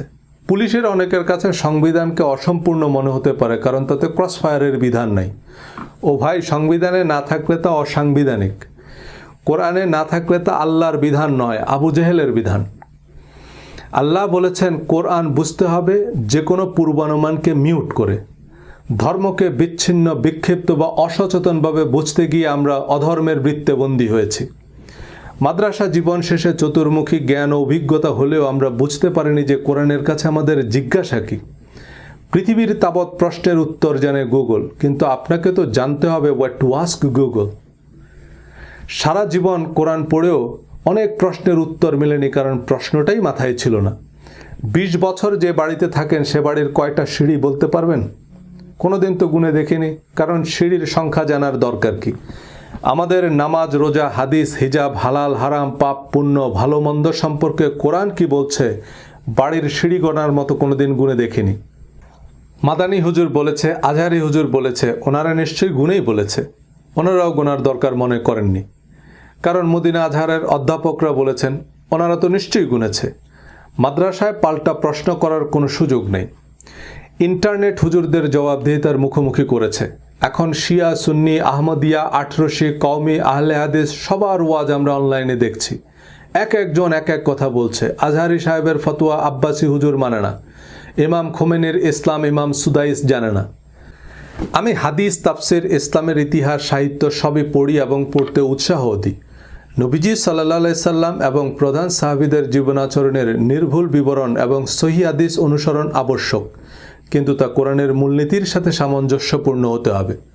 হাদিস বিশারদ ইমামগণের অভিমত ও হাদিস শাস্ত্রের মূলনীতি অনুযায়ী কোরআনের সাথে সম্পর্কহীন এবং সামঞ্জস্যহীন হাদিস শরীয়তের বিধান হিসাবে অকার্যকর, কারণ নবীজি সাল্লাল্লাহু আলাইহি সাল্লাম এবং তার সাহাবীগণ কোরআন পরিপন্থী কোনো কথা বলেছেন বা কাজ করেছেন এটা একজন মুসলমান নীতিগতভাবে বিশ্বাস করতে পারে না। আমাদের সামনে অনেক হাদিস আছে যা কোরআনের ব্যাখ্যা, বিশ্লেষণ বা মর্মার্থ বলে বিবেচিত হতে পারে, কারণ সেসব হাদিসের মূল বক্তব্য কোরআনের সীমা অতিক্রম করেনি। নবীজির অনেক উপদেশ এবং কোরআনের সাথে সঙ্গতিপূর্ণ হাদিস নিয়েও আমি আলোচনা করেছি আমার বইয়ে, ভিডিওতে, এবং কোরআনের সাথে সঙ্গতিপূর্ণ হাদিসগুলোই সহিহ হাদিস। কিন্তু এই হাদিসগুলো বিবেচনায় নিয়ে আপনি যখনই হাদিসকে নিঃশর্ত অনুমোদন দিবেন, তখন দেখবেন অসংখ্য হাদিস এবং হাদিস ভিত্তিক সিদ্ধান্ত কোরআন বিরুদ্ধ, কোরআনের সাথে সামঞ্জস্যহীন এবং অতিরঞ্জন, ইসলামের মৌলিক নীতির পরিপন্থী।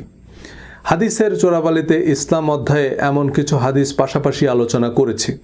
নবীর সুন্নত বলতে যারা দাড়ি রাখা আর অবাঞ্ছিত লোম কাটা বোঝেন, তারা হাদিস না মানা বলতেও এসব কিছুই বোঝেন।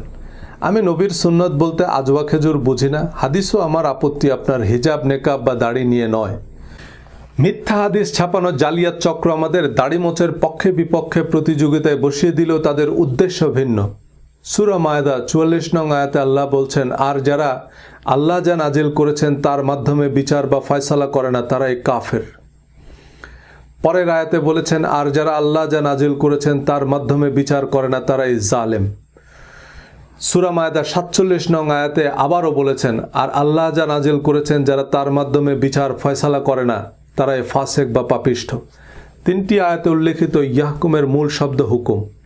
হুকুম শব্দটি বিদেশি শব্দ হিসাবে বাংলায় ব্যবহৃত হয়। মুখ্য মহানগর হাকিম। হাকিম মানে বিচারক, হুকুম মানে রায়। এ রায় হতে হবে কোরআনের দণ্ডবিধি মোতাবেক। এই আয়াতগুলোর যে কোনো অনুবাদ যে কোনো অমুসলিমকে দিলেও সে পরিষ্কার বলে দিতে পারবে এই আয়াতগুলোর অর্থ কী। এবার কোনো মুফাসসিরে কোরআনকে জিজ্ঞেস করেন যে মুরতাদ বা ধর্মত্যাগীর শাস্তি মৃত্যুদণ্ড, আল্লাহ বা নবী অবমাননার জন্য ফাঁসি বা মৃত্যুদণ্ডের বিধান কোরআনের কোন আয়াতে দেওয়া হয়েছে? ফাঁসি তো বহুদূর, কোরআন এগুলোকে শাস্তিযোগ্য অপরাধ কি বলেছে? কোরআনে যে অপরাধের নাম নিশানা নাই সে অপরাধের জন্য মৃত্যুদণ্ডের রায় যারা প্রণয়ন করলো উপরের আয়াত অনুযায়ী তারা কাফের হননি কেন? কারণ এগুলো তো কোরআনের কথা। কোরআন তো আপনি সরাসরি বুঝবেন না, হুজুর যেভাবে বুঝাবেন সেভাবে বুঝতে হবে।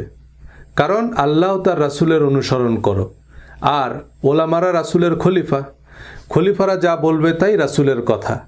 আলহামদুলিল্লাহ, এক রাসূল লোকান্তরে লক্ষ রাসূল ঘরে ঘরে। উহুদ, খন্দক সহ মুসলমানদের বিরুদ্ধে বেশিরভাগ যুদ্ধের সেনাপতি ছিলেন আবু সুফিয়ান। উহুদ যুদ্ধে মুসলমানদের নাজেহাল হতে হয়েছে খালিদ বিন ওয়ালিদের পাল্টা আক্রমণে।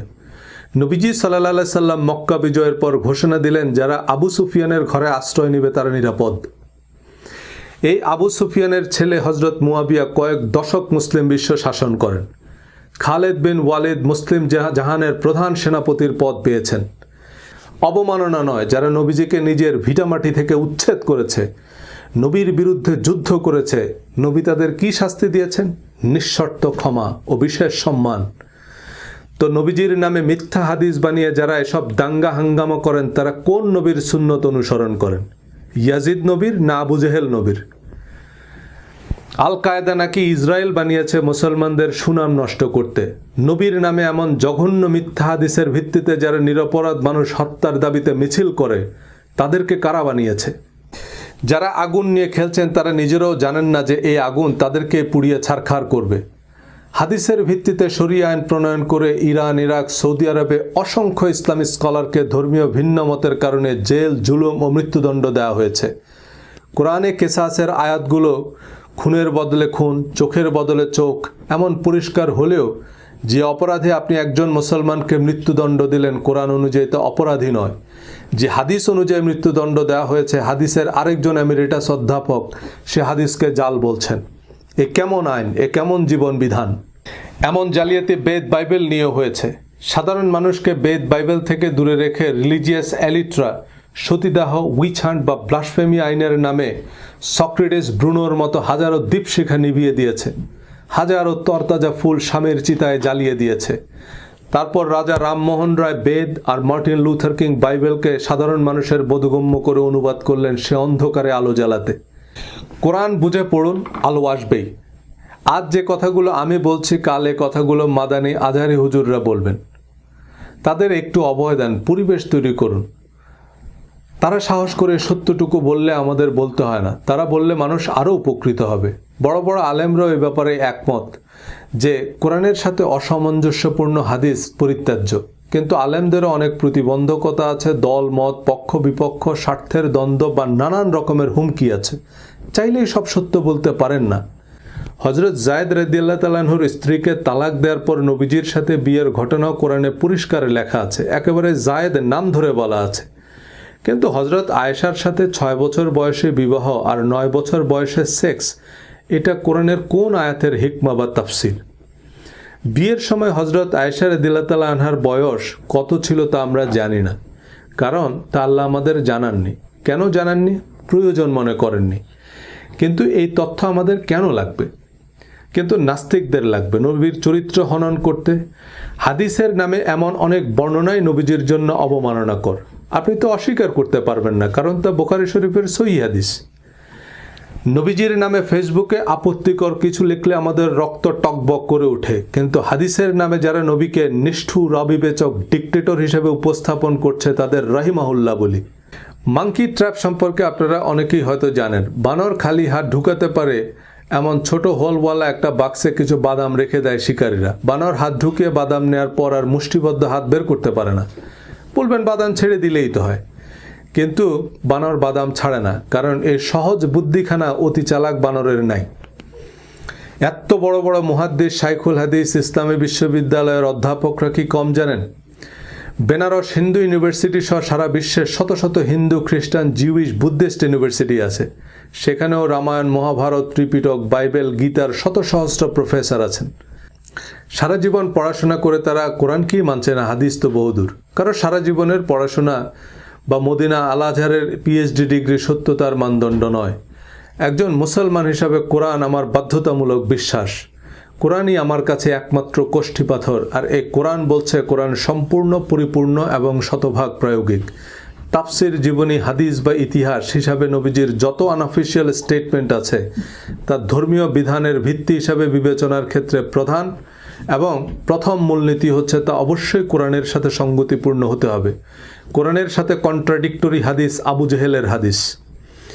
হাদিসের পক্ষে সবচেয়ে শক্তিশালী যুক্তি হচ্ছে আমাদের প্রধান ইবাদত এবং বেহেশতের চাবি নামাজ। এই নামাজ আপনি হাদিস ছাড়া কিভাবে পড়বেন? কোরআনে তো এর বিস্তারিত বিবরণ নাই। এছাড়া কোরআনের কিছু অতিপ্রাকৃতিক বিষয় যেমন জিন, ফেরেশতা ইত্যাদি হাদিস ছাড়া কিভাবে ব্যাখ্যা করবেন?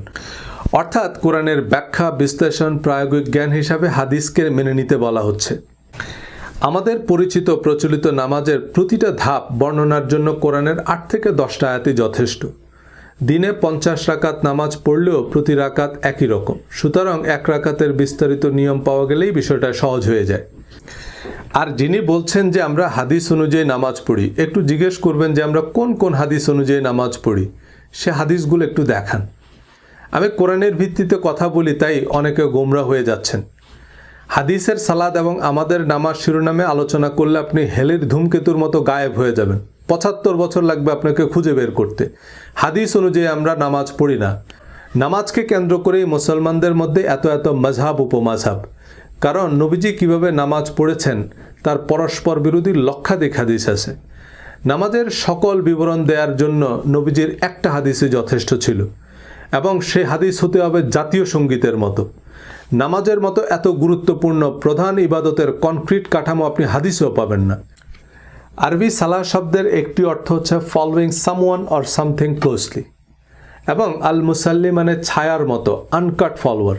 ঘোড়দৌড় প্রতিযোগিতায় যে ঘোড়া প্রথম হয় তাকে বলা হয় আস-সাবিক বা লিডার। আর দ্বিতীয় ঘোড়াকে বলা হয় আল মুসাল্লি, কারণ সে প্রথম ঘোড়ার ক্লোজেস্ট ফলোয়ার। সো কোরআনের কনটেক্সটে আকিমুসসালাহ মানে সর্বাবস্থায় কোরআন বা আল্লাহর বিধিনিষেধ ছায়ার মতো অনুসরণ করা। কোরআনের নিরবিচ্ছিন্ন অনুসরণ অর্থেই সালাত বেহেশতের চাবি। কিন্তু আমাদের জীবনে কোরআনের নিরবিচ্ছিন্ন অনুসরণ এবং সমাজে কোরআন প্রতিষ্ঠা কল্পনাতীত কঠিন, ধারণাতীত দুরূহ ব্যাপার। তাই আমরা আল্লাহর সাহায্য, দয়া ও অনুগ্রহ কামনা করি যেন আমরা বিশ্বাস ও সৎকর্মের অগ্নি পরীক্ষায় উত্তীর্ণ হতে পারি। একজন আমাকে সূরা বাকারা ৮৩ নং আয়াতের ছবি পাঠিয়েছেন সালাত কায়েমের অংশটুকু হাইলাইট করে। তোমরা আল্লাহ ছাড়া কারো ইবাদত করো না এবং সদাচরণ করবে পিতামাতা, আত্মীয় স্বজন, ইয়াতিম ও মিসকিনদের সাথে, আর মানুষকে উত্তম কথা বলো, সালাত কায়েম করো এবং যাকাত প্রদান করো। এই আয়াতের কনটেক্সট থেকে সহজেই আন্দাজ করা যায় এতিম মিসকিনের সাথে সদাচরণ, মানুষকে উত্তম কথা বলাকে আল্লাহ সালাতের চেয়ে অগ্রাধিকার দিয়েছেন। কিন্তু আমাদের ইসলামে এগুলো প্রয়োজনীয় স্তম্ভ নয়। এই আয়াতের অনেক ব্যাখ্যায় হাদিসও পাবেন। সর্বোত্তম মুসলমান হচ্ছে সে যে মানুষের সাথে উত্তম আচরণ করে। ইমাম নববী রহমতুল্লাহ আলাইহি রিয়াদুস সালেহিনে কোরআনের সাথে সঙ্গতিপূর্ণ সৎকর্মের হাদিসগুলো সংকলন করেছেন। এই হাদিসগুলোর সমস্যা হচ্ছে এগুলো নিয়ে মারামারি করা যায় না, ঝগড়া জমে না, আসর গরম হয় না। এই হাদিসগুলো নিয়ে নাস্তিকরাও আপত্তি করবে না। কিন্তু আমাদের তারাবি নামাজ কয় রাকাত, মাওলা আলী, ইমাম মাহাদির হাদিসের মতো ময়দান গরম করা হাদিস লাগবে, যেগুলো নিয়ে যুদ্ধ বাঁধিয়ে দেয়া যাবে। কোরআনের যে ধারণাগুলোর সাথে আমাদের প্রচলিত নামাজকে খুব সহজেই যুক্ত করা যায় তা হচ্ছে দোয়া। সূরা তাওবা আয়াত ১০৩, ওয়াসাল্লি আলাইহিম ইন্নাস সালাতাকা সাকানুল লাহুম, আর তাদের জন্য দোয়া করো, নিশ্চয়ই তোমার দোয়া তাদের জন্য প্রশান্তিকর। আমাদের প্রচলিত বা পরিচিত নামাজের যে কাঠামোতা কোরআন বিরুদ্ধ নয়, এবং আমরা নামাজ পড়ি হযরত ইব্রাহিম আলাইহিস সালামের পরম্পরা বা ধারাবাহিকতা অনুযায়ী। তিনি আমাদের নাম রেখেছেন মুসলমান। আমাদের পূর্ববর্তীরা এবং আমরা সেই একই ধারাবাহিকতায় নামাজ পড়ি। কোরআনের মতোই নামাজ বা প্রার্থনার রীতি আল্লাহই সুরক্ষিত রেখেছেন। নামাজ বা প্রার্থনা হচ্ছে আত্মশুদ্ধির পথ, আত্ম উন্নয়নের সিঁড়ি। এই সালাত বা প্রার্থনায় সবচেয়ে জরুরি হচ্ছে স্টেট অফ মাইন্ড। প্রার্থনার নির্দিষ্ট ফর্ম এবং ফরম্যাট আল্লাহ কোরআনে প্রোফাইল পিকচার হিসাবে সেট করে দিয়েছেন। সে নির্দিষ্ট ফর্ম এবং ফরম্যাটে আবেদন না করলে আবেদনপত্র গৃহীতই হবে না। প্রার্থনার আধ্যাত্মিক শক্তি অধ্যায়ে এবং ভিডিওতে আলোচনা করেছি বিস্তারিত। নামাজের প্রতি রাকাতে আমরা সূরা ফাতিহা পড়ি। সূরা ফাতিহায় আমরা যা বলি তা যদি আমরা আমাদের জীবনের জিপিএস হিসাবে সেট করি, আমরা কখনোই পথ হারাবো না। কিন্তু কতজন সূরা ফাতিহার অর্থ জানি, মর্মার্থ বুঝি? সূরা তাওবা ৬০ নং আয়াতে যাকাত ফরজ করা হয়েছে, কিন্তু এই আয়াতে যাকাত নয়, আল্লাহ সাদাকা বা দান শব্দটি ব্যবহার করেছেন। সাদাকাকে আমরা যাকাত বলছি। কেন বলছি? রোগ জটিল করতে। কোরআন যেটাকে ঈমান বলছে, আমরা সেটাকে আকীদা বলছি, সহি আকীদার দোকান খুলতে। সহি আকীদা শব্দটাই তো সহি নয়। আল্লাহ ঈমান বলেছে, ঈমান বা বিশ্বাসের তালিকাও দিয়েছেন। এর বাইরে নতুন নতুন বিশ্বাসের শর্ত জুড়ে পাইকারি হারে কাফের মোরতাদের ফতোয়া দেওয়ার লাইসেন্স কে দিল? আহলে কোরআন নামেও একটা লিমিটেড কোম্পানি আছে, এরা বেশিরভাগই কার্যত আহলে কোরআন না। আবার আহলে কোরআনকে ভ্রান্ত প্রমাণ করার সুবিধার্থে অনেকে তাদের হয়ে কিছু কল্পিত মতবাদ তৈরি করেছে, তাদের জল্পিত কল্পিত ইতিহাস তৈরি করেছে, তাদের ভ্রান্ত ভ্রষ্ট বিশ্বাসের ফিরিস্তি শোনাচ্ছেন। কোরআনের নামেও লিমিটেড কোম্পানি খোলার অনুমতি দেয় না। কোরআনের বরাত দিয়ে কে কি বলল তাকে নিয়ে আমার গবেষণা করার কি দরকার? আমার কাছে সত্য মিথ্যার পার্থক্যকারী কোরআন আছে। আপনি কোরআন খুলে দেখুন। কোরআনের উল্টা কথা বললে সে আহলে কোরআন নয়, আহলে আবু জেহেল। কিন্তু কোরআনের কথা বললে তাকে ভ্রান্ত বলাটা কি কোরআনকে প্রশ্নবিদ্ধ করা নয়? আহলে কোরআনের মতো লিমিটেড কোম্পানি হাদিসের নামেও আছে অসংখ্য। আহলে হাদিস বা আহলে সুন্নাহ মানে কোরআনের চেয়েও আরও বাড়তি কিছু করেন, কিন্তু বাস্তবে কোরআন বহির্ভূত কিছু রীতি রেওয়াজ নিয়ে মারামারি করলেও কোরআনের সাথে সঙ্গতিপূর্ণ হাদিস মানে না। কোরআনে বিশ্বাস ও সৎকর্মের যে তালিকা তা হাদিসও সমানুপাতিক গুরুত্বের সাথেই আলোচনা করা হয়েছে, কিন্তু আমাদের ধর্মচর্চায় সেসব হাদিসও অগ্রাধিকার পায়নি। ইমাম আবু হানিফা এবং নাসিরউদ্দিন আলবানী সহ অন্যান্য ইমামরাও বিশ্বাস ও সৎকর্মকে যথাযথ গুরুত্বের সাথেই আলোচনা করেছেন। এমনকি আমাদের আলেম ওয়াইজিনরাও তা গুরুত্বের সাথেই আলোচনা করেন, কিন্তু তা আমাদের মনোযোগ আকর্ষণ করে না। হাদিস, মাযহাব, তাফসির, মাহফিল, জীবন জিজ্ঞাসা যেখানেই যাই আমাদের প্রশ্ন আজওয়া খেজুরের ফজিলত, রোজার নিয়ত কি মাইকে করতে হবে না মুখে করলেও হবে, মহিলাদের প্রজেক্টরে ওয়াজ শোনা যাবে কিনা ইত্যাদি জীবনের সাথে সম্পর্কহীন বিষয়াদি। একজন কৃষক জানে যত তাড়াতাড়ি সে আগাছা চিহ্নিত করে তা উপড়ে ফেলতে পারবে ততই তা তার জন্য সাশ্রয়ী। কারণ আগাছা তার সার, সেচ, পরিচর্যায় ভাগ বসায় কিন্তু কোনো ফল দেয় না। শস্যের চেয়ে আগাছা আলাদা করতে এবং তা উপড়ে ফেলতে কৃষক বিশেষ ধরনের নিড়ানি ব্যবহার করে। ধর্মের আগাছা তুলতে সে অব্যর্থ নিড়ানি হচ্ছে কোরআন। আপনি তামাম জাহান ঘুরে যত সোনাদানাই সংগ্রহ করেন, দিন শেষে কোষ্ঠী পাথর হচ্ছে কোরআন। কোরআন বলবে সে সোনা আসল না নকল, 22 ক্যারেট না 24 ক্যারেট। অনেকে দাবি করেন আরবি ভাষা ব্যাকরণ না বুঝলে কোরআন যথাযথভাবে বোঝা সম্ভব নয়। ভালো কথা, তো সেই আরবি ভাষা ব্যাকরণ জানা আন্তর্জাতিক খ্যাতিসম্পন্ন মুফাসসিরে কোরআন আরবি তেলাওয়াত করে অতঃপর বাংলাতে তর্জমা করেই বোঝাবেন এবং আপনি শেষ পর্যন্ত ওই বাংলাটুকুই বুঝবেন। কোরআনের প্রসিদ্ধ অনুবাদ আরবি ভাষা ব্যাকরণ আনুষঙ্গিক বিষয়াদি জানা আলেমরাই করেছে। ইসলামিক ফাউন্ডেশনের কোরআন অনুবাদ ডক্টর মোহাম্মদ শহীদুল্লাহর মতো ভাষাবিদ, আল্লামা কাশগরির মতো বিজ্ঞ আলেমদের সমন্বয়ে গঠিত কমিটিই করেছে। ইংরেজি অনুবাদে বাজেট আরও বেশি, কিন্তু এক একজন এক এক রকম তাফসির, শানে নজুল, ইতিহাস যোগ করে সোজা জিনিসকে উল্টো বোঝাবে। সেটা না বুঝলে আবার মুরতাদ। কোরআন অনুযায়ী অভিজাত সুন্দর পোশাকই ইসলামী পোশাক। আল্লাহ বলেছেন, হে নবী আপনি বলুন, কি হারাম করেছে আল্লাহর সৌন্দর্য উপকরণ যা তিনি তার বান্দাদের জন্য সৃষ্টি করেছেন। আল্লাহ নবীকে বলতে বলেছেন, আর মুমিন নারীদেরকে বলো তারা যেন তাদের দৃষ্টি সংযত রাখে এবং তাদের প্রাইভেট পার্ট আবৃত রাখে। একই শব্দ, একই কথা পুরুষদের জন্য। মুমিন পুরুষদের বলো তারা যেন তাদের দৃষ্টি সংযত রাখে আর প্রাইভেট পার্ট আবৃত রাখে।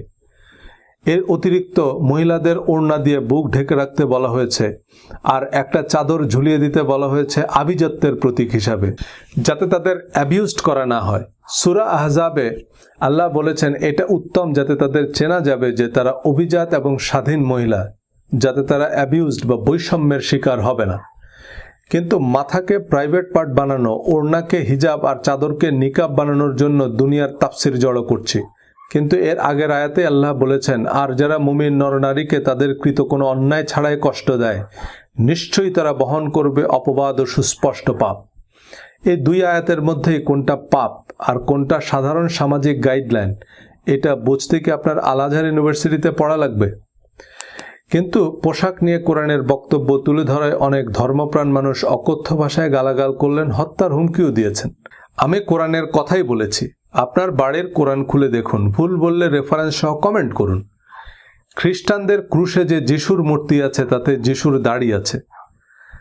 তার মানে দাড়ি যদি কোনো নির্দিষ্ট ধর্মের প্রতীক হয় তবে সবার আগে তা খ্রিস্ট ধর্মের প্রতীক। দাড়ির হাদিসগুলো পরস্পর বিরোধী। মুশরিকদের বিরোধিতা করো, দাড়ি বড় করো, গোঁফ ছোট করো।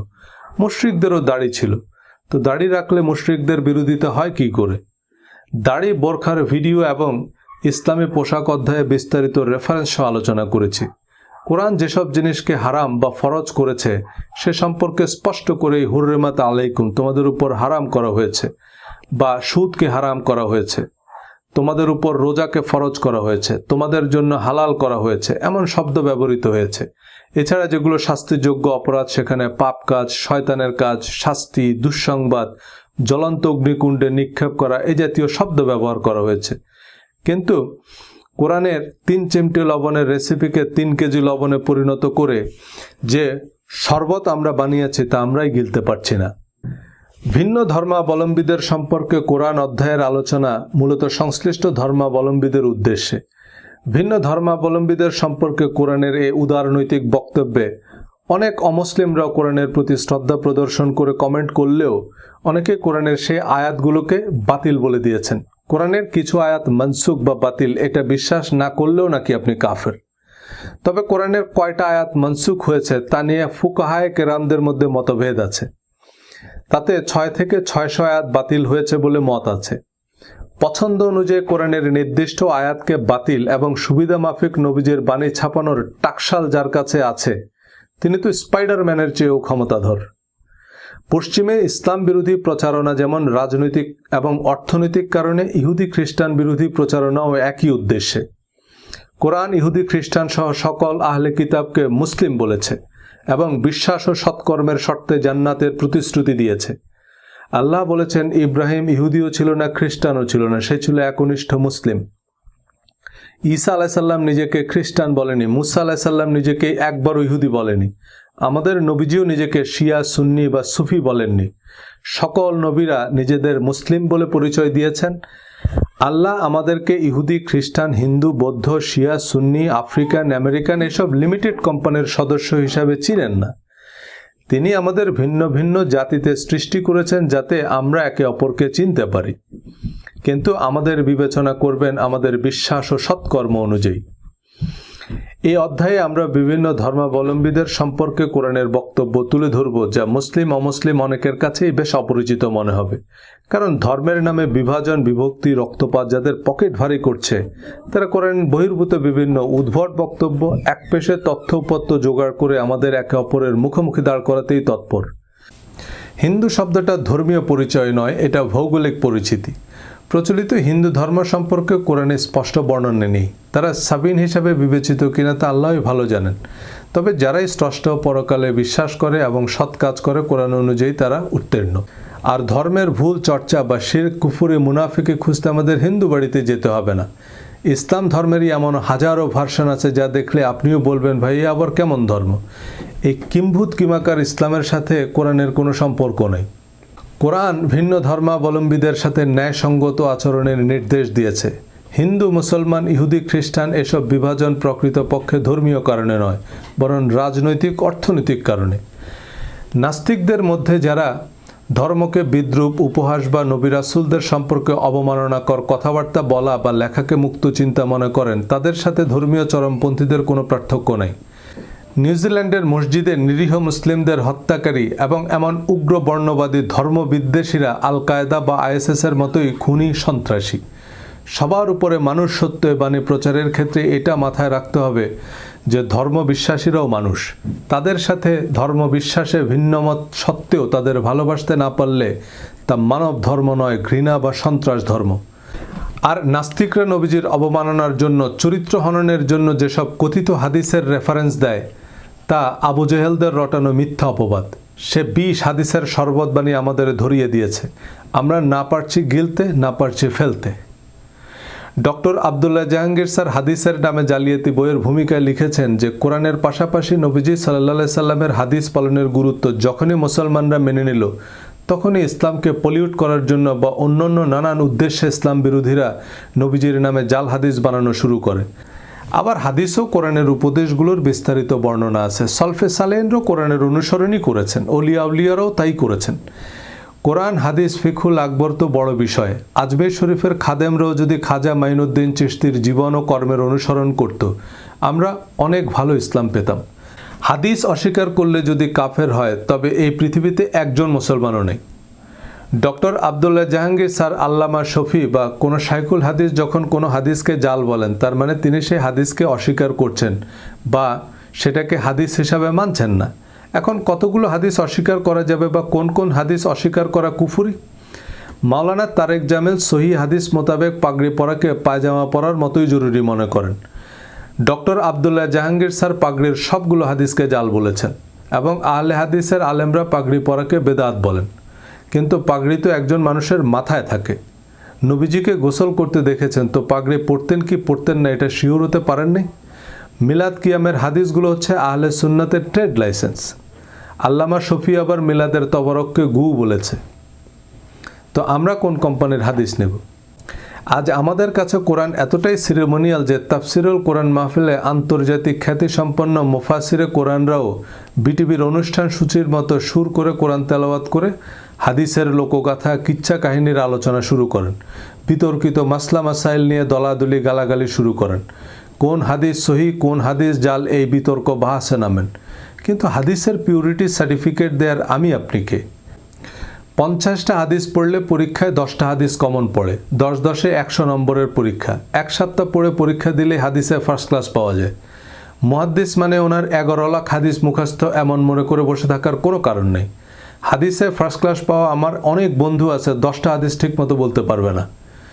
পরীক্ষার জন্য পড়া মুহাদ্দিসদের চেয়েও জানার জন্য পড়া ডাক্তার, ইঞ্জিনিয়ার, ব্যারিস্টার, বিচারপতি বা জেনারেলরা অনেক বেশি হাদিস জানে। আমার এই বইয়ের উদ্দেশ্য একটা নতুন দৃষ্টিভঙ্গি, একটা নতুন মানসিকতা নিয়ে ধর্মকে জানা এবং মূল্যায়ন করা। এই দৃষ্টিকোণ থেকে কোরআন পড়লে আমরা আমাদের সব উত্তর পেয়ে যাব। কারণ আমরা জানি আমাদের প্রশ্নটা কি। হাদিস, ফিকা, ফাজাইল আমল যাই পড়ি আমি কোরআনের মানদণ্ডে যাচাই করে নিতে পারবো। ইসলামের ইতিহাস, নবীজি ও সাহাবীদের জীবনী যাই পড়ি আমি বুঝতে পারবো কোনটা বিশ্বাস করব আর কোনটা চ্যালেঞ্জ করব। হাদিসে খুঁজলেও দেখবেন প্রচলিত পোশাকি রীতি রেওয়াজ নয়, বিশ্বাস ও সৎকর্ম ইসলাম ধর্মের প্রধান ভিত্তি। বিশ্বাস ও সৎকর্মই নবীজির প্রকৃত সুন্নাহ। আমি যদি হাদিস ভিত্তিক ভিডিও বানানো শুরু করি তখন দেখবেন হাদিসের সাথেও আমাদের ধর্মের কোনো সম্পর্ক নাই। নবীর সুন্নাহ কি বলার কথা কি বলছি অধ্যায়ে বিস্তারিত আলোচনা করেছি। বিকৃত ধর্ম সমাজে এমনভাবে প্রতিষ্ঠিত হয়েছে যে আসল ধর্ম চলে গেছে নিভৃতে। হাদিসকে কোরআনের মতো শরিয়ার উৎস বানানো শিয়া সুন্নি সহ অসংখ্য দল উপদলে বিভক্তির অন্যতম কারণ নবীজি সাল্লাল্লাহু আলাইহি সাল্লামের বিদায় হজ ও গাদিরে খুমের ভাষণ। বিদায় হজ্জের ভাষণে নবীজি সাল্লাল্লাহু আলাইহি সাল্লাম বলেছেন, আমি তোমাদের জন্য দুটি জিনিস রেখে যাচ্ছি, দুটি জিনিস আঁকড়ে ধরলে তোমরা পথভ্রষ্ট হবে না। একটি হচ্ছে আল্লাহর কিতাব, আরেকটি হচ্ছে আমার সুন্নাহ বা হাদিস। ধর্মপ্রাণ মুসলমান ও মাদ্রাসার ছাত্ররা এই হাদিস জাতীয় সঙ্গীতের চেয়েও বেশিবার শুনেছেন।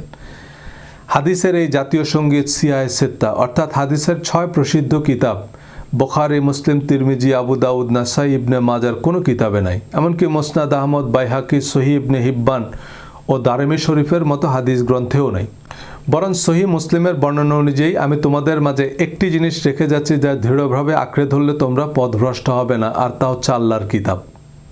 সুনান আবু দাউদের বর্ণনা, আমি তোমাদের মধ্যে একটি বিশেষ বস্তু রেখে যাচ্ছি, আমার পর যদি তোমরা তা মজবুতভাবে ধারণ করো তবে তোমরা কখনো গোমরাহ হবে না, আর তা হচ্ছে আল্লাহর কিতাব।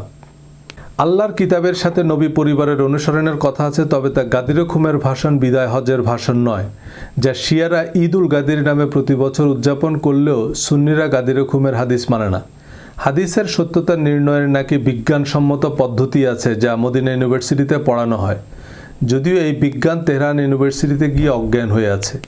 2 ইউনিভার্সিটির সহিহ হাদিসের তালিকা আলাদা। সর্বপ্রথম ইমাম মালিক হাদিস সংরক্ষণের সফল ও আনুষ্ঠানিক উদ্যোগ নেন। তিনি মদিনার অধিবাসী ছিলেন, 93 হিজরিতে জন্ম, অর্থাৎ নবীজির ইন্তেকালের 83 বছর পর জন্ম। তিনি প্রায় 1 লক্ষ হাদিস সংগ্রহ করেছেন। এই 1 লক্ষ হাদিস থেকে যাচাই বাছাই করে 1800 হাদিস মুয়াত্তায় স্থান দিয়েছেন। বাকি 98,000 হাদিসকে তার মিথ্যা ও বানোয়াট মনে হয়েছে। নবীজির ইন্তেকালের প্রথম শতকেই সাহাবী তাবিঈদের যুগে খোদ মদিনাতেই যদি 1800 হাদিসের বিপরীতে লক্ষাধিক বানোয়াট কথা রটতে পারে, সলফে সালেহিনরাই রটাতে পারে, তো 1500 বছর পর ঢাকা বা নিউ ইয়র্কের অবস্থা কি হতে পারে? হিজরি 80 সালে জন্মগ্রহণকারী সর্বকালের অন্যতম শ্রেষ্ঠ ইসলামিক স্কলার ইমাম আজম আবু হানিফা বয়সে ইমাম মালিকের 13 বছরের বড়। সমসাময়িক কালের মানুষ হলেও হাদিসের গ্রহণযোগ্যতা নিয়ে এই দুইজন জগৎ বিখ্যাত ইসলামী পণ্ডিতের দ্বিমত স্পষ্ট। এই দ্বিমতের কারণেই হানাফি ও মালিকি দুটি ভিন্ন সুন্নি মাযহাবের সৃষ্টি হয় ইসলামের প্রথম শতকেই। ইমাম আহমদ ইবনে হাম্বল ইমাম আবু হানিফা ও ইমাম মালিকের ছাত্র ছিলেন, কিন্তু তার সংকলিত মুসনাদ আহমদ ইবনে হাম্বলে প্রকাশনী ভেদে 27,000 থেকে 40,000 হাদিস আছে, যার অন্তত 80% হাদিস ইমাম মালিক ও ইমাম আবু হানিফা হাদিস বলেই গণ্য করেননি। ইমাম শাফি ও ইমাম মালিকের ছাত্র ছিলেন, কিন্তু বলা বাহুল্য তার সহিহ হাদিসের তালিকা তার সমসাময়িক কালে 3 জন জগৎশ্রেষ্ঠ ইমামের চেয়ে ভিন্ন ছিল। এই প্রধান 4টি মাযহাব ছাড়াও অসংখ্য ক্ষুদ্র ও মাঝারি লিমিটেড কোম্পানি আছে ইসলামে, যার পুঁজি এ হাদিস সহিহ, এ হাদিস জাল। একই সময়ে একই পদ্ধতিতে সহিহ হাদিসের গ্রন্থ প্রণয়নের উদ্যোগ নেন সর্বকালের অন্যতম সেরা 2 মুহাদ্দিস ইমাম বুখারী ও তার ছাত্র ইমাম মুসলিম। কেবলমাত্র সহিহ হাদিসের সংকলন বিধায় বুখারী ও মুসলিম শরীফের শুরুতে সহিহ শব্দটা জুড়ে দেওয়া হয়। সহিহ মুসলিমে প্রায় 12,000 হাদিস আছে, যাতে 4,000 ইউনিক হাদিস। বুখারী শরীফে 7,000 হাদিস থেকে পুনরাবৃত্তি বাদ দিলে ইউনিক হাদিস আছে 2230টি। ইমাম মুসলিম প্রায় 600 রাবির হাদিস গ্রহণ করেছেন, যাদের ইমাম বুখারী বিশ্বস্ত বলে গণ্য করেননি। ইমাম বুখারীর হাদিসের সত্যতা যাচাইয়ের যে পদ্ধতি ছিল তা ছিল মূলত ইস্তেখারা বা ধ্যান বা স্বপ্নযোগে প্রাপ্ত সিদ্ধান্ত কি বিজ্ঞানসম্মত বা গ্রহণযোগ্য এভিডেন্স? ধ্যান বা স্বপ্নের বৈজ্ঞানিক ব্যাখ্যা থাকতে পারে, কিন্তু কারোর স্বপ্নে দেখা সাক্ষ্যের উপর কোনো বিচারিক সিদ্ধান্ত নেওয়া যায়? জগৎশ্রেষ্ঠ হাদিস বিশারদ ইমাম মুসলিম 6-7 লক্ষ হাদিস যাচাই বাছাই করে 12,000 সহিহ হাদিসের যে তালিকা চূড়ান্ত করেছেন, তার সতীর্থ ইমাম তিরমিজি, ইমাম নাসাই এবং শিক্ষক ইমাম বুখারী সে তালিকার কয়েক হাজার হাদিসকে হাদিস বলেই গণ্য করছেন না। তিরমিজি, নাসাই, আবু দাউদ বা ইবনে মাজাহ 4টি হাদিস গ্রন্থকে সহিহ হাদিস গ্রন্থ বলছেন এখনকার গ্যারান্টাররা, কিন্তু খোদ ইমাম তিরমিজি, নাসাই, ইমাম হাম্বল তাদের কিতাবকে সহিহ হাদিসের কিতাব বলেননি। মুসনাদ আহমদ, মুয়াত্তা মালিকের অনেক হাদিস সংশ্লিষ্ট ইমামরাই জাল বা মুরসাল হিসাবে তালিকাভুক্ত করেছেন। যে এই হাদিসটি হাদিস হিসাবে প্রতিষ্ঠিত হলেও এটি আসলে হাদিস নয়, এমন অনেক আরবি প্রবাদ, প্রবচন, খনার বচন এবং জাহেলি যুগের বহু কুসংস্কার নবীজির নামে চালু হয়ে গেছে। অনেক ইমাম মুহাদ্দিসরা জাল হাদিসগুলো তাদের কিতাবে উল্লেখ করেছেন এইটা বোঝাতে যে এগুলো নবীজির হাদিস নয়, কিন্তু সে গুজব আবার মুসনাদ আহমদের হাদিস হিসাবে প্রতিষ্ঠিত। মুঘল সম্রাট আওরঙ্গজেব আলমগীরের নির্দেশে ফতোয়া আলমগীরি সংকলিত হয়, যা ছিল মূলত তৎকালীন মুঘল সরকারের রাষ্ট্রীয় আইন। এখন হানাফি মেজহাবের অনেক আলেম ফতোয়া আলমগীরির ভিত্তিতে ফতোয়া দেয়। এখানেই হচ্ছে সমস্যাটা। ফিকহুল আকবর ফতোয়া আলমগীরি ইসলাম ধর্ম নয়। ফতোয়া আলমগীরিকে বেদাতের এনসাইক্লোপিডিয়া বললে আহলে হাদিসের লোকেরা খুব খুশি হবেন। আমি আন্তর্জাতিক সম্পর্কের ছাত্র। আন্তর্জাতিক সম্পর্কের ইতিহাসে 1919 সালের আগের কিছু পড়ানো হয় না। 1919 সালের প্রথম বিশ্বযুদ্ধ শেষ হয়। প্রথম বিশ্বযুদ্ধের আগের পৃথিবীর সাথে এখনকার পৃথিবীর কোনো সম্পর্ক নেই। তার আগের ইতিহাস উপন্যাসের মতো আনন্দের খোরাক হতে পারে, কিন্তু এখনকার পৃথিবীতে তার কোনো প্রভাব নেই। পৃথিবীর মানচিত্রই বদলে গেছে। আপনি সেই বল্লাল সেন, লক্ষণ সেন, চেঙ্গিস খানের ইতিহাস কাম না থাকলে পড়তে পারেন, কিন্তু এগুলো এখনকার পৃথিবীতে গল্প উপন্যাসের চেয়ে বেশি কিছু নয়। একইভাবে যারা ইসলাম প্রতিষ্ঠার নামে আব্বাসীয়, ওসমানী বা উমাইয়া শাহ প্রশাসনের আইন হুবহু বাস্তবায়ন করতে চান, কিছু পোশাকি রীতি রেওয়াজ প্রতিষ্ঠা করতে চান, তারা ইসলাম প্রতিষ্ঠার পথকে দুর্গম করে তুলেছেন।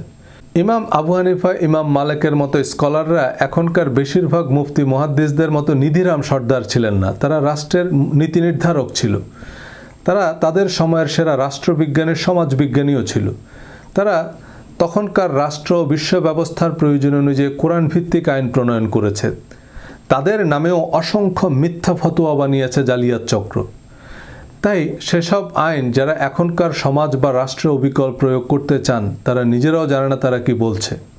এখন দ্বিতীয়ার্ধের খেলা চলছে। আগের গোল পোস্টে গোল দিলে তা আত্মঘাতী গোল হবে। এই আত্মঘাতী গোলই দিচ্ছেন আমাদের সুপারস্টাররা। এই কিং কর্তব্য বিমূঢ় শরিয়া আইনকে ইসলাম হিসাবে প্রতিষ্ঠা করা ইসলাম নতুন প্রজন্মের কাছে গেলার অযোগ্য ঢেকিতে পরিণত হয়েছে। প্রচণ্ড ধর্মপ্রাণ মানুষও ধর্মনিরপেক্ষতাকেই বিজ্ঞানসম্মত মনে করে। তারাও ইসলামী দলের ম্যানিফেস্টোতে ভরসা রাখতে পারে না। বিস্তারিত রেফারেন্স সহ আমার বই আলোচনা করেছি। আল্লাহর বিধান আর মানুষের বিধানের পার্থক্য বুঝতে বইটি আপনাকে সাহায্য করবে। কিন্তু বিষয়গুলো এতই হিজিবিজি যে ঘুরে ফিরে আবার সেই একই প্রশ্ন। তাই বইটির রেফারেন্স হিসাবে হাতের কাছে রাখবেন। কারোর সাথে তর্কে জেতার দরকার নেই। হাদিস, তাফসির, ইতিহাস, উপন্যাস সবই পড়বেন, সবার আলোচনায় শুনবেন, কিন্তু আপনি বুঝতে পারবেন যে কোন পানি পান করবেন আর কোন পানি কৃষিকাজে ব্যবহার করবেন। আমার কথা শুনে যিনি বিভ্রান্ত হচ্ছেন তিনি বিভ্রান্তই। তিনি বিভ্রান্ত কোম্পানির সহি আকিদা ব্র্যান্ডের চশমা দিয়ে দুনিয়া দেখছেন। ওনার কাছে বেশিরভাগ মানুষকেই গোমরা মনে হয়। এক ভদ্র মহিলা তার স্বামীর সাথে প্রথমবার বিমান ভ্রমণ করছিলেন। মহিলা খুব উত্তেজিত হয়ে বিমানের জানালা দিয়ে স্বামীকে দেখাচ্ছে যে দেখো দেখো, নিচে মানুষগুলোকে কেমন পিঁপড়ার মতো দেখায়। স্বামী বলল যে ওগুলো পিঁপড়াই, আমরা এখনো ফ্লাই করিনি। তেমনি দজ্জাল, মোসাদ এত কিছু মাথায় নিয়ে কেউ আমার কথা শুনলে তার কাছে পিঁপড়াকেও ডাইনোসরের মতো মনে হতে পারে।